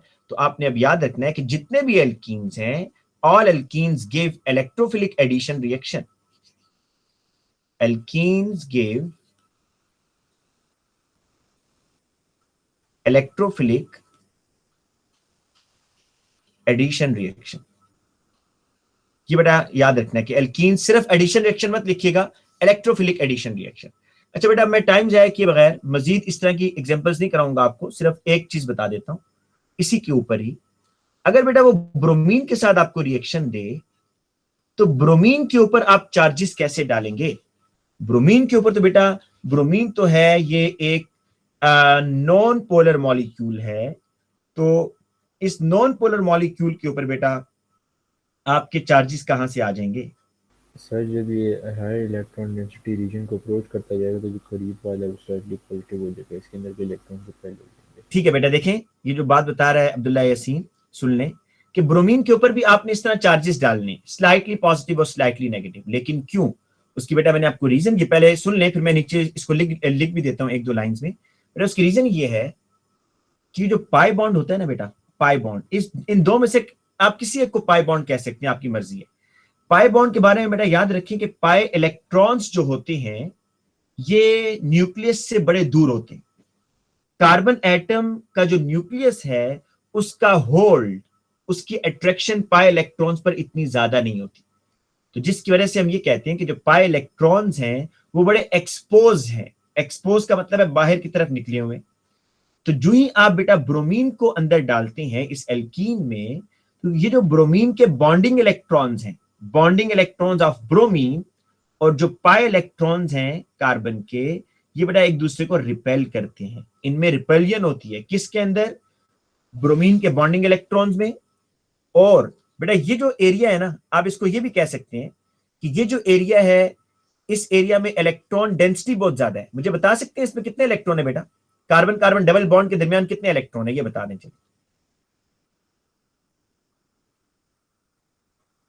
जी बेटा। टोटल इलेक्ट्रॉन कितने हैं कार्बन कार्बन के दरमियान? 4। 4। तो हाई इलेक्ट्रॉनिक डेंसिटी एरिया ये एरिया है हाई इलेक्ट्रॉनिक डेंसिटी, क्योंकि इस एरिया में इलेक्ट्रॉन ज्यादा है। बेटा ये जो हाई इलेक्ट्रॉनिक डेंसिटी है ये ब्रोमीन के बॉन्डिंग इलेक्ट्रॉन्स को क्या करती है, रिपेल करती है, जिसकी वजह से ब्रोमीन के बॉन्डिंग इलेक्ट्रॉन्स एक साइड पर चले जाते हैं और एक एटम को स्लाइटली नेगेटिव कर देते हैं, दूसरा एटम स्लाइटली पॉजिटिव हो जाता है। तो फिर क्या करेगा बेटा, आपने बिल्कुल इसी तरह का मैकेनिज्म करना है। अब बेटा मैं आता हूं आगे, जो अनसिमेट्रिकल एल्कीन है और जो प्राइमरी कार्बोकेटाइन, टर्शियरी कार्बोकेटाइन और सेकेंडरी कार्बोकेटाइन का कॉन्सेप्ट है उस पर, क्योंकि वो ज्यादा इंपॉर्टेंट है। सबसे पहले तो बेटा आप स्टेबिलिटी समझ लीजिए। Stability of primary carbocation, primary secondary या tertiary carbocation, primary secondary and tertiary. बेटा एक बात तो ये याद करें कि जब भी वो कार्बोकेटाइन का वर्ड यूज करे तो समझ जाए कार्बन कितने बॉन्ड बना रहे हैं। बताएं जी, शाबाश जी। बेटा कार्बन कितने बॉन्ड बना रहा है जब भी वो कार्बोकेटाइन का वर्ड यूज करेगा? Double bond. कितने बॉन्ड बना रहा है? 3 बॉन्ड बना रहा है भाई। पहली बात तो आपको ये समझनी है, क्योंकि केटाइन बन गया है, एक इलेक्ट्रॉन उसका चला गया है। तो जब भी बेटा कार्बोकेटाइन का वर्ड आए तो ये आपने ज़हन में रखना है कि कार्बन कितने बॉन्ड बनाएगा कार्बोकेटाइन के अंदर? 3 बॉन्ड बनाएगा। अब प्राइमरी सेकेंडरी टर्शियरी कैसे बनाते हैं सुन लें। प्राइमरी के अंदर आपको मैंने क्या बताया कि जो पॉजिटिवली चार्ज कार्बन है उसके साथ कितने हाइड्रोजन होंगे?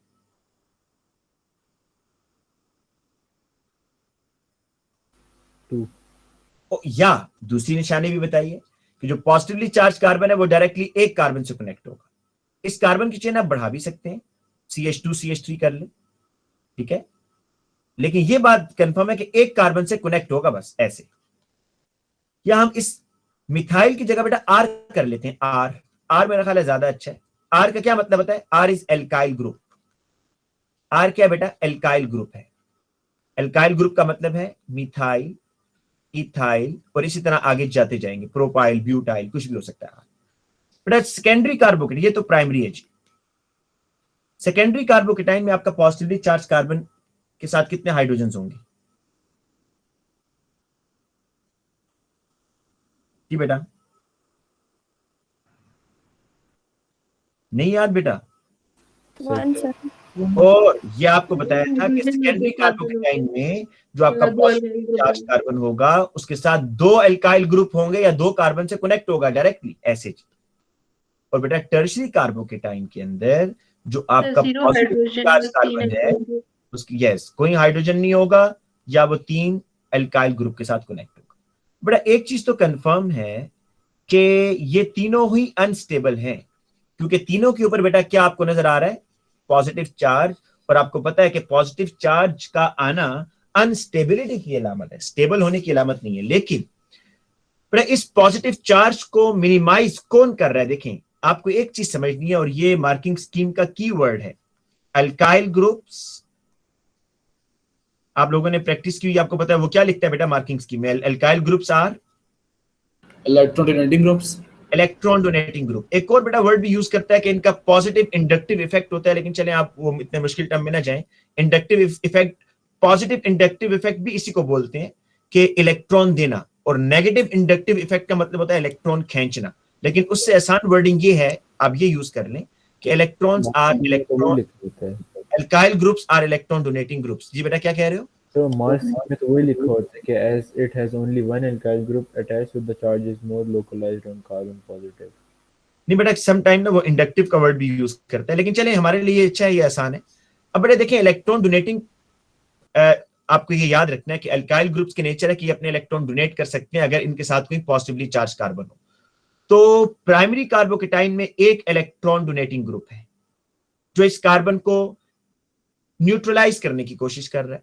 सेकेंडरी में बेटा 2 अल्काइल ग्रुप्स हैं जो इस कार्बन को न्यूट्रलाइज करने की कोशिश कर रहे हैं। टर्शियरी में बेटा 3 अल्काइल ग्रुप्स हैं जो इस कार्बन के ऊपर पॉजिटिव चार्ज को मिनिमाइज करने की कोशिश कर रहे हैं। तो उसके लिहाज से बेटा मोस्ट स्टेबल कौन होगा? टर्शियरी। और लीस्ट स्टेबल? अब एक चीज मैं आपको और बता दूं, रिएक्शन जो है बेटा, रिएक्शन वो उस मैकेनिज्म को फॉलो करेगा जिसमें स्टेबल कार्बोकेटाइन बन रहा होगा या लीस्ट स्टेबल कार्बोकेटाइन बन रहा होगा? स्टेबल। Stable carbocation. तो अब हम बेटा इस मैकेनिज्म की तरफ चलते हैं। तो अब इसमें क्वेश्चन ये आता है, why tertiary which carbocation is more stable? तो पहले तो आप बताएंगे tertiary carbocation is more stable as the positively charge carbon has more alkyl groups, और आगे रीजन बताएंगे, and alkyl groups are electron donating groups, और वो क्या कर रहे हैं, इलेक्ट्रॉन डोनेटिंग ग्रुप्स क्या कर रहे हैं, minimizing the positive charge on carbon, carbon के ऊपर जो पॉजिटिव चार्ज है उसको कम कर रहे हैं, ठीक है। और जितना पॉजिटिव चार्ज कम होगा उतना आपका स्टेबल होता जाएगा। अच्छा भाई, अब मैकेनिज्म पर आते हैं, और एडिशन ऑफ हेटेरोटॉमिक मॉलिक्यूल। बेटा मार्कोनिक ऑफ रूल जो है ना, ये कोई रीजन नहीं है, मैंने आपको बहुत दफा बताया था, लेकिन इस दफा एग्जाम में फिर जब एक इस तरह का क्वेश्चन आया तो सबने रीजन सेकेंडरी और टर्शरी कार्बोकेटाइन के बजाय रीजन में मार्कोनिक ऑफ रूल लिखा है। भाई Markovnikov of rule is not a reason, Markovnikov of rule reason नहीं है भाई, बिल्कुल भी। मैं आपको बताता हूं क्वेश्चन क्या था, जरा पहले इसको सुन लें। पहले बेटा मैं हेडिंग दे देता हूं, फिर रूल ऊपर लिख दूंगा। Addition of heteroatomic molecule. बेटा हेटेरोटॉमिक मॉलिक्यूल होता है कि जो डिफरेंट एटम से मिलकर बना होता है, HCl, H2O, ये जो होते हैं। तो addition of heteroatomic molecule in unsymmetrical alkene. ठीक है बेटा, ये है हमारी हेडिंग।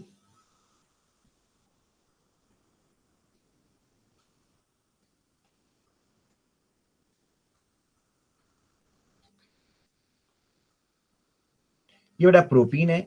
बताएं ये प्रोपीन सिमेट्रिकल है अनसिमेट्रिकल है? जरा यहां से ब्रेक करें, क्या दो इक्वल पार्ट में डिवाइड हो रहा है? नहीं सर। तो दिस इज अनसिमेट्रिकल, और साथ में आपने HCl ऐड करना है, दिस इज हेटेरोटॉमिक मॉलिक्यूल। बेटा मार्कोनिक ऑफ रूल ये कहता है नेगेटिव पार्ट जो होगा ना बेटा, ये मैंने आपको लिखवाया हुआ, बस मैं उस एटम पर जाएगा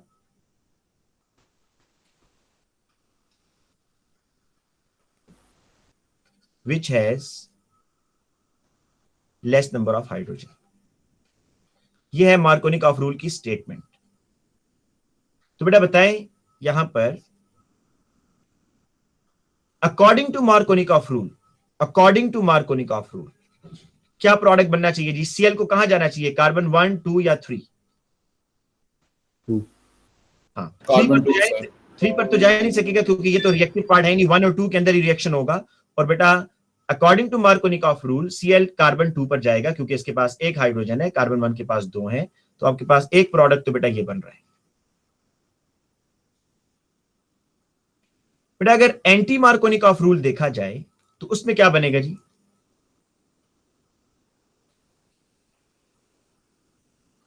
ये बनेगा, देखें, एंटी मार्कोनिक ऑफ रूल। जी सर।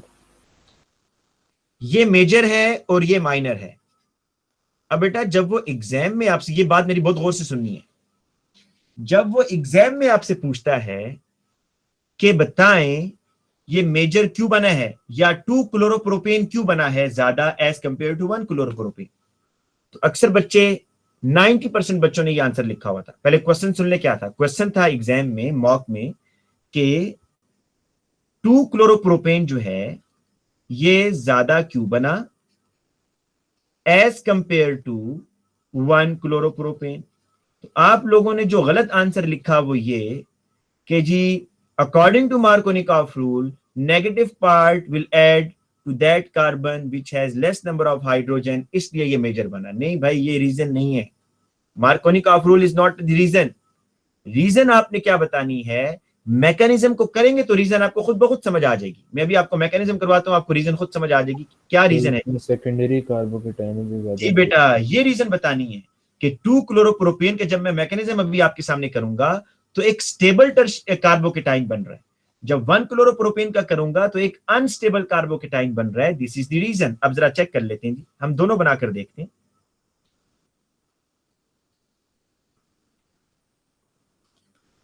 अब बेटा मैं जल्दी से कर रहा हूं इधर, सिर्फ आपको एक चीज जो समझानी है मैंने।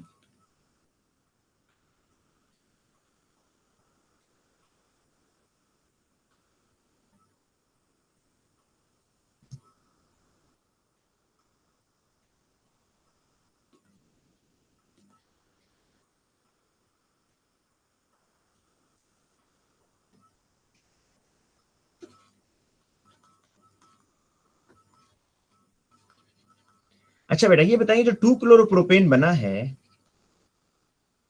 2 क्लोरोप्रोपेन, इसमें जो कार्बोकेटाइन बना है वो कौन सा है भाई? सेकेंडरी। Secondary carbocation. और बेटा सेकेंडरी कार्बोकेटाइन क्या होता है? स्टेबल। क्योंकि इसके साथ 2 एल्काइल ग्रुप्स हैं जो इसको इलेक्ट्रॉन डोनेट करके इस कार्बन को स्टेबलाइज कर रहे हैं। अब मैं जरा बेटा 1 क्लोरोप्रोपेन भी बनाता हूं आपके सामने, फिर आप खुद देखिएगा।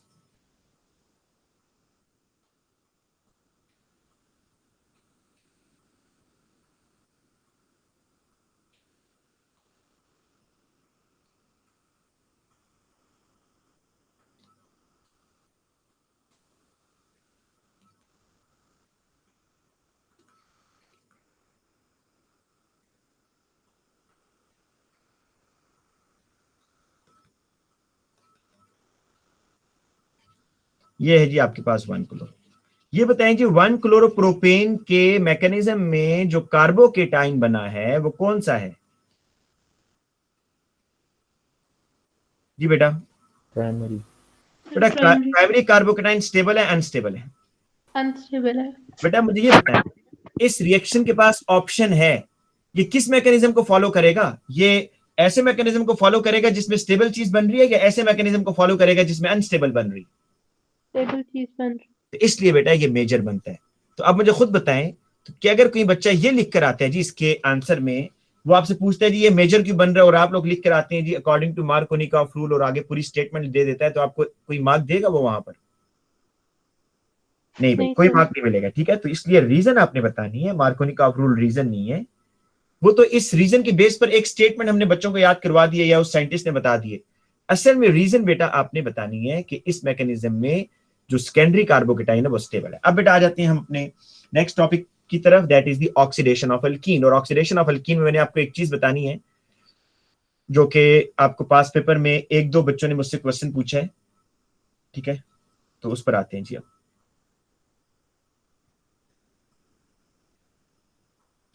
Oxidation of alkyne. बेटा एक बात तो याद रखिए कि अल्कीन की ऑक्सीडेशन के लिए सिर्फ और सिर्फ जो आप ऑक्सीडाइजिंग एजेंट यूज, अच्छा बेटा एक चीज रहेगी बीच में, एक चीज रहेगी पहले वो कर लें। अल्कीन्स को, या चले वो टेस्ट हम इस ऑक्सीडेशन ऑफ अल्कीन की बात करेंगे। मुझे बेटा याद करिएगा मैंने आपको अल्कीन्स का आइडेंटिफिकेशन टेस्ट कराना है कि कौन कौन से रिएजेंट आप यूज कर सकते हैं, लेकिन वो ऑक्सीडेशन ऑफ अल्कीन की बात करेंगे। अच्छा, ऑक्सीडेशन ऑफ अल्कीन के लिए बेटा जो आप ऑक्सीडाइजिंग एजेंट यूज करेंगे वो कौन सा होगा ये आपने याद रखना है। ओनली एसिडिफाइड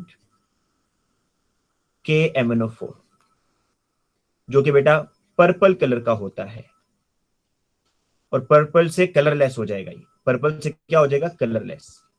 याद रखिएगा K2Cr2O7 is unable to oxidise the alkene. बेटा ये चीजें अब आपने साथ साथ लिखनी है। ठीक है, ये लास्ट टाइम है, इसको चीजों को साथ साथ लिखते रहें कि अल्कीन की ऑक्सीडेशन के लिए कौन सा ऑक्सीडाइजिंग एजेंट यूज करता है। क्यों? क्योंकि बेटा एग्जाम में वो आपको ऐसे देगा लाजमी, ये करके एरो के ऊपर कह देगा एसिडिफाइड K2Cr2O7, आपने आगे बड़ा करके लिख देना नो रिएक्शन, कोई रिएक्शन नहीं होगा, क्योंकि K2Cr2O7 वीक ऑक्सीडाइजिंग एजेंट है, अल्कीन को ऑक्सीडाइज नहीं कर सकता।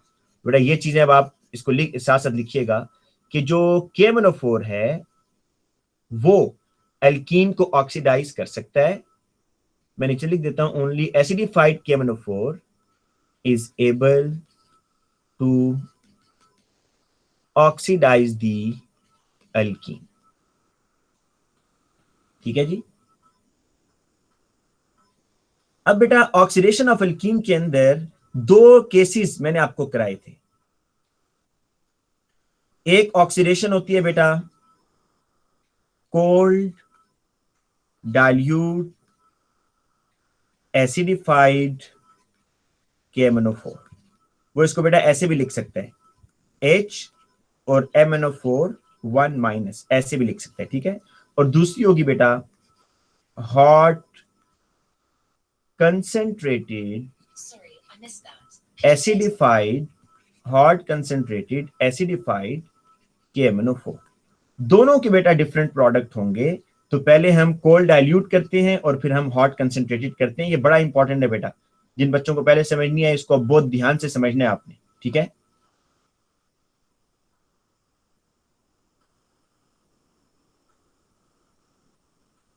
अच्छा बेटा,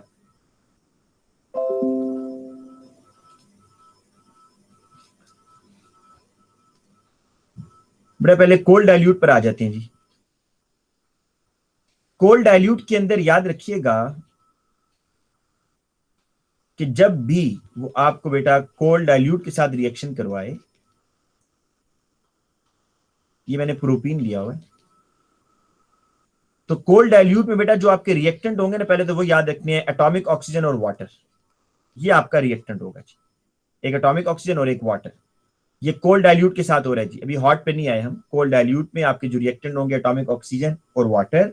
और ये बात अब दूसरी चीज जो आपने याद रखनी है कि कोल्ड डाइल्यूट एसिडिफाइड KMnO4 सिर्फ पाई बॉन्ड ब्रेक करेगा, कार्बन कार्बन जो डबल बॉन्ड है उसमें से एक पाई बॉन्ड ब्रेक करेगा, सिग्मा को ब्रेक नहीं कर पाता, सिर्फ बेटा पाई बॉन्ड ब्रेक होगा, ठीक है।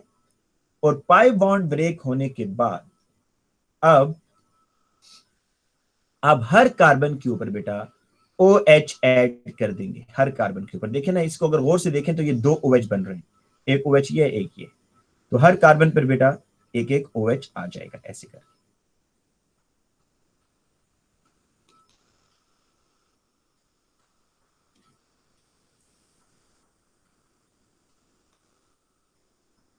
तो ये बेटा क्या बनता है, डाइओल। इसको क्या बोलते हैं, डाइओल। 2 दफा OH आ रहा है तो प्रोपेन 1,2 डाइओल, ये डाइओल बन गया। और ऑब्जर्वेशन बेटा क्या होगी कि जो KMnO4 है उसका जो कलर है बेटा पर्पल से कलरलेस हो जाएगा। This is the observation.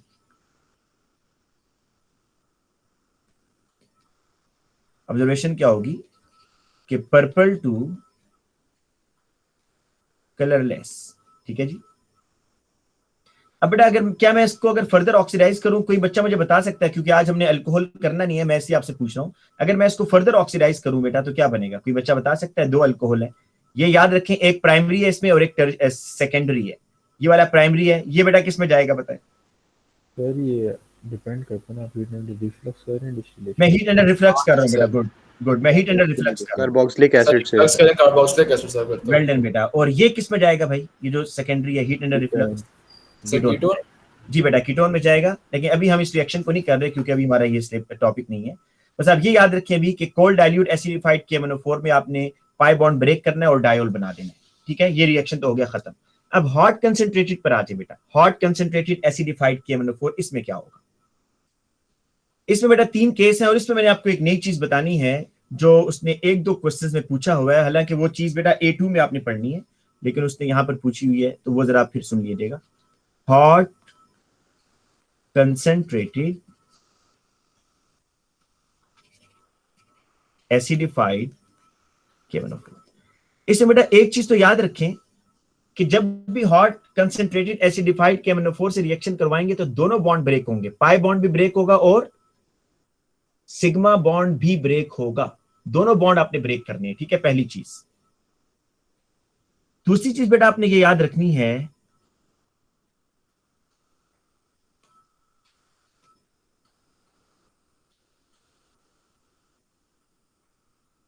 कि यहां जो रिएक्टेंट है वो बस एटॉमिक ऑक्सीजन ही होगा, नो वाटर, कोई वाटर नहीं है, सिर्फ atomic oxygen is the reactant. अच्छा बेटा अब जरा सुनिएगा कि होता क्या है। बेटा मैंने आपको कहा कि जब hot concentrated acidified KMnO4 use करेगा, both sigma and pi bonds will break. दोनों बॉन्ड बेटा आपने ब्रेक करने हैं। बेटा यहां से दोनों बॉन्ड ब्रेक होंगे जी। ये आपको बेटा मैंने क्या बताया होता है कि जो डबल बॉन्डेड कार्बन होता है जो टर्मिनल पर आ रहा होता है, या आप ये समझ लें कि जिस डबल बॉन्डेड कार्बन के साथ 2 हाइड्रोजन होते हैं, या जो डबल बॉन्डेड कार्बन टर्मिनल पर आता है वो किस में कन्वर्ट होता है बेटा, क्या बताया था आपको। Carbon dioxide. जी बेटा वो कन्वर्ट होता है कार्बन डाइऑक्साइड में, और जो उसके साथ हाइड्रोजन है वो किस में कन्वर्ट होते हैं, वाटर। तो आपने बेटा ये लिख कर आना है। लेकिन 1-2 क्वेश्चंस के अंदर उसने बेटा ये पूछा हुआ है इस तरीके से कि ये बताएं जी, अभी मैं सिर्फ इसी पार्ट की बेटा बात कर रहा हूं, दूसरे पार्ट की बात नहीं कर रहा, सिर्फ इस पार्ट की बात हो रही। उसने कहा है कि ये बताएं कि कार्बन डाइऑक्साइड और वाटर से पहले ये एक इंटरमीडिएट बनता है या एक अनस्टेबल कंपाउंड बनता है, फिर वो इसमें कन्वर्ट होता है। Sir methanoic acid. जी बेटा, अब आप खुद गेस करें। हालांकि ये चीज बेटा A2 में है, मैं आपको फिर बता रहा हूँ, AS में नहीं है, लेकिन एक दो बच्चों ने मुझे जो पिक्चर भेजी है उसमें ये क्वेश्चन आया हुआ है, इसलिए अब आप लोग सुन लें। आप लोग ऐसे खुद सोचें कि अगर हम फिलहाल 1 मिनट के लिए भूल जाएं कार्बन डाइऑक्साइड और वाटर, और बेटा इसको यहां से ब्रेक करते हैं इस जगह, तो आपके पास ये चीज बेटा बन रही है। तो इसके आगे बेटा एक ऑक्सीजन लगाएं, तो ये क्या बन गया आपके पास? एल्डिहाइड। जी सर। और बेटा इस एल्डिहाइड को फर्दर ऑक्सीडाइज करें तो ये किस में जाएगा? कार्बोक्सिल। तो बेटा ये देखें, HC डबल बॉन्ड OOH, और ये बेटा जब फर्दर ऑक्सीडाइज हो जाता है तो ये जो मेथानोइक एसिड है, याद रखें जितने भी कार्बोक्सिलिक एसिड है ना बेटा, मेथानोइक, एथानोइक, उसमें सिर्फ मेथानोइक एसिड के पास ये प्रॉपर्टी है कि ये फर्दर बेटा ऑक्सीडाइज हो जाता है into the carbon dioxide and water, बाकी नहीं होते बेटा। क्यों नहीं होते? इसकी रीजन A2 में आप लोग पढ़ेंगे। तो अब बेटा यहां पर फिर सुन लें जो चीज मैं आपको बताना चाह रहा हूं।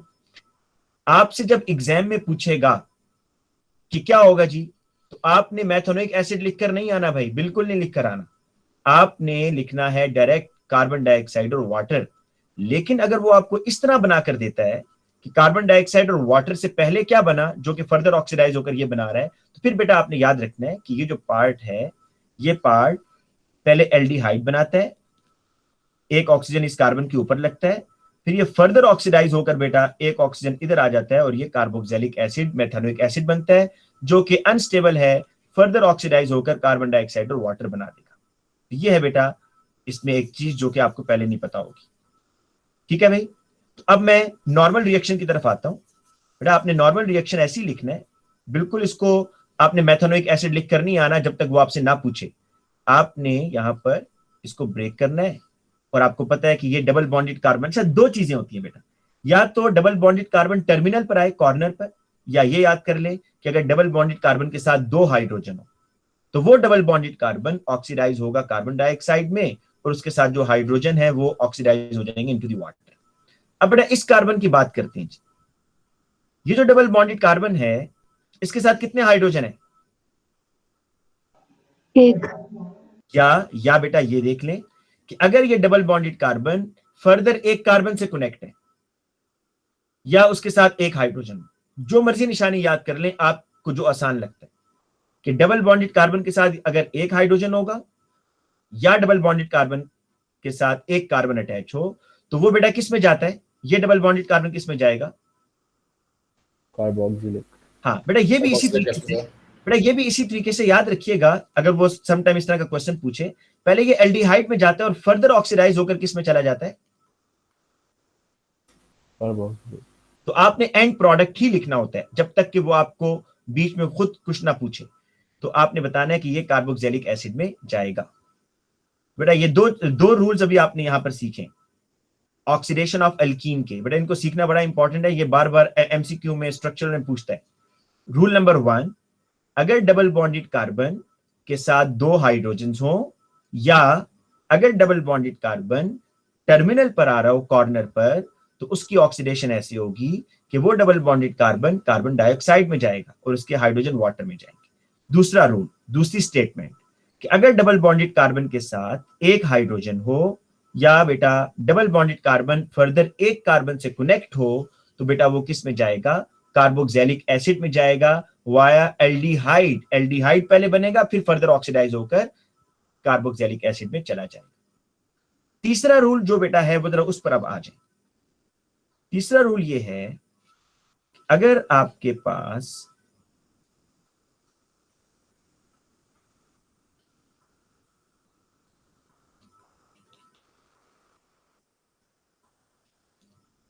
इस तरह की बेटा सिचुएशन आ जाए, हॉट कंसंट्रेटेड पढ़ रहे हैं, तो एक बात तो कंफर्म है कि बेटा डबल बॉन्ड ने टूटना है। तो ये तो आप मुझे बताएं किस में जाएगा जी? ये डबल बॉन्डेड कार्बन जो है जिसके साथ हाइड्रोजन लगा हुआ है, कार्बोक्सिलिक सर। कार्बोक्सिलिक में जाएगा वाया किसके, कौन से रूट के थ्रू बेटा? वाया एल्डिहाइड ना। और बेटा ये अब नया रूल अब आपके लिए आ गया अगर डबल बॉन्डेड कार्बन के साथ दो कार्बन अटैच हो, अगर डबल बॉन्डेड कार्बन बेटा दो कार्बन के साथ फर्दर अटैच हो, या अब ये भी याद रख सकते हैं कि अगर डबल बॉन्डेड कार्बन के साथ कोई हाइड्रोजन नहीं है तो वो डबल बॉन्डेड कार्बन बेटा कीटोन में कन्वर्ट होगा, ऐसे। ठीक है बेटा?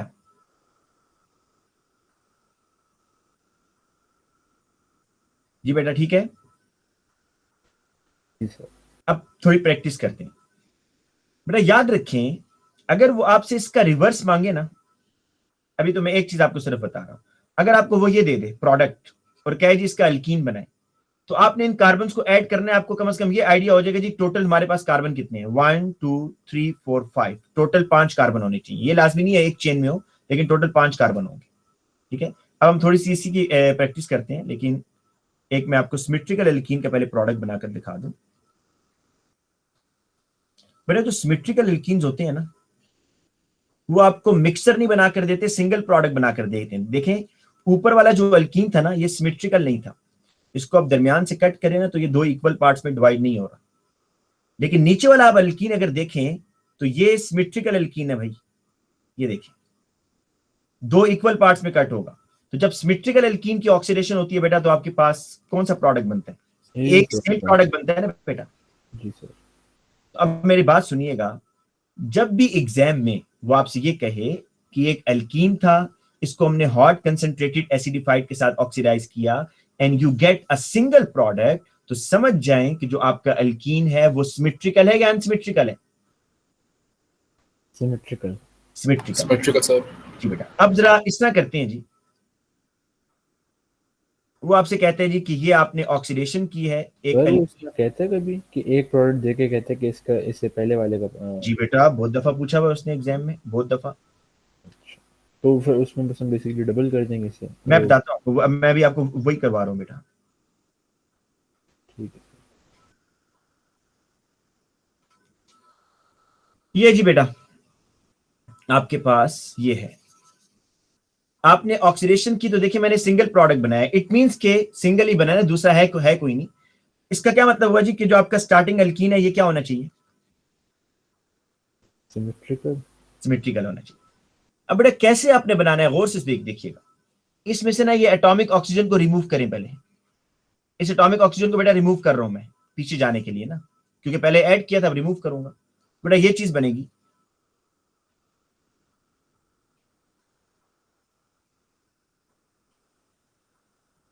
बताएं जी ये चीज बनेगी या नहीं बनेगी? बनेगी सर। अब बेटा यही चीज आगे रिपीट कर दें, बस यही चीज आगे रिपीट कर दें, बिल्कुल कॉपी बनाएं इसकी ऐसे करके।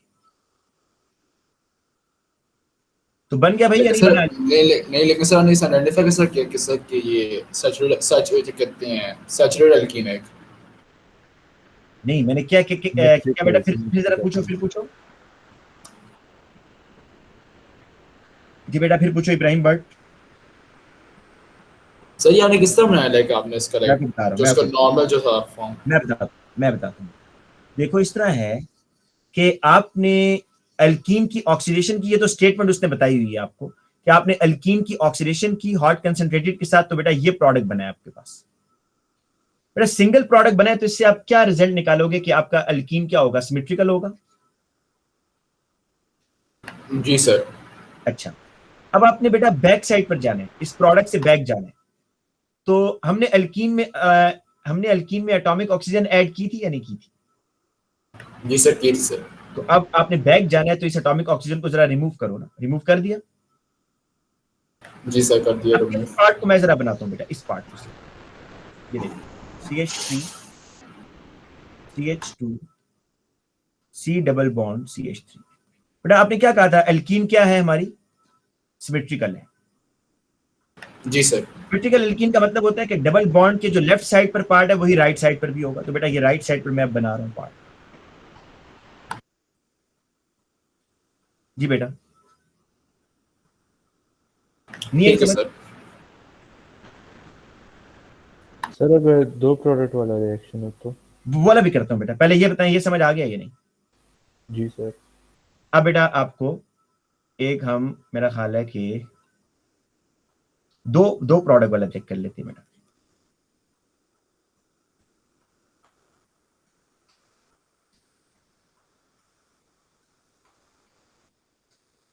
वैसे मोस्टली वो एक का पूछता है क्योंकि सिमेट्रिकल बनाना आसान होता है ना, लेकिन चले हम इसकी भी कर लेते हैं प्रैक्टिस, मुश्किल तो नहीं है ये भी।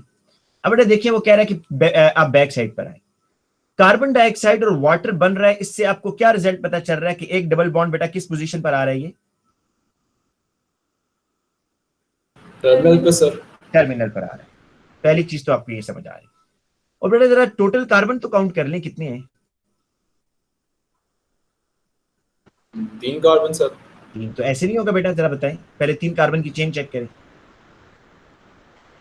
जी सर ऐसे ही होगा। अच्छा एक तो बेटा आपको पता है कि यहाँ पर 2 हाइड्रोजन लगेंगे, क्योंकि यही जाएगा ना कार्बन डाइऑक्साइड में और वाटर में। बताएं कि कार्बोक्सिलिक एसिड बनाने के लिए बेटा जो डबल बॉन्डेड कार्बन है उसके साथ क्या चीज अटैच होनी चाहिए? एक हाइड्रोजन। एक सर हाइड्रोजन। एक हाइड्रोजन सर। बस ये देखें बन गया भाई, सर एक मिथाइल ग्रुप सर साथ में। बन गया ना बेटा प्रोपीन। जी सर। एक और देखते हैं बेटा, एक मिनट, जिसमें कीटोन और ये बन रहा होगा कार्बोक्सिलिक एसिड।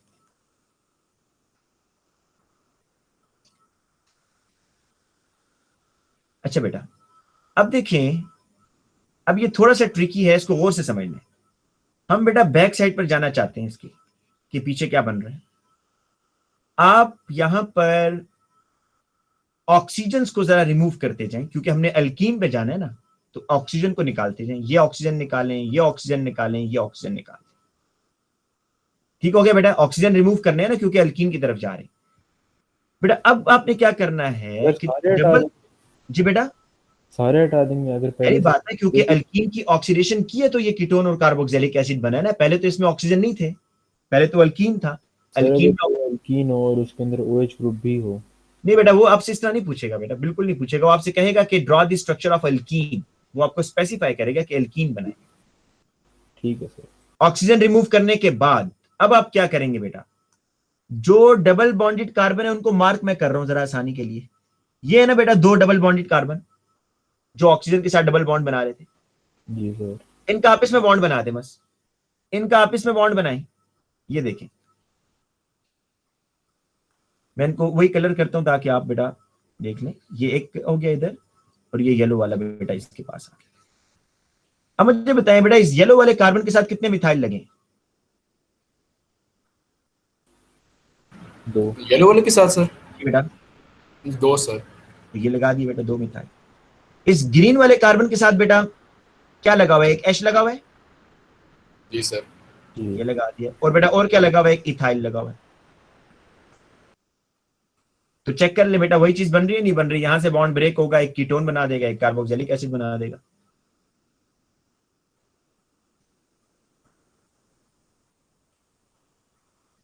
जी बेटा बताएं।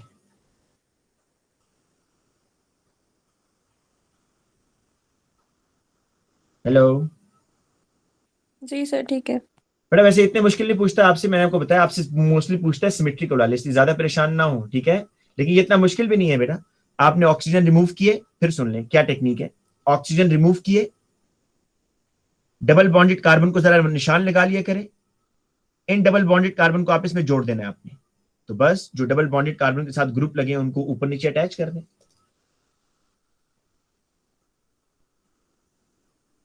ठीक है बेटा? अब बेटा ऐसे है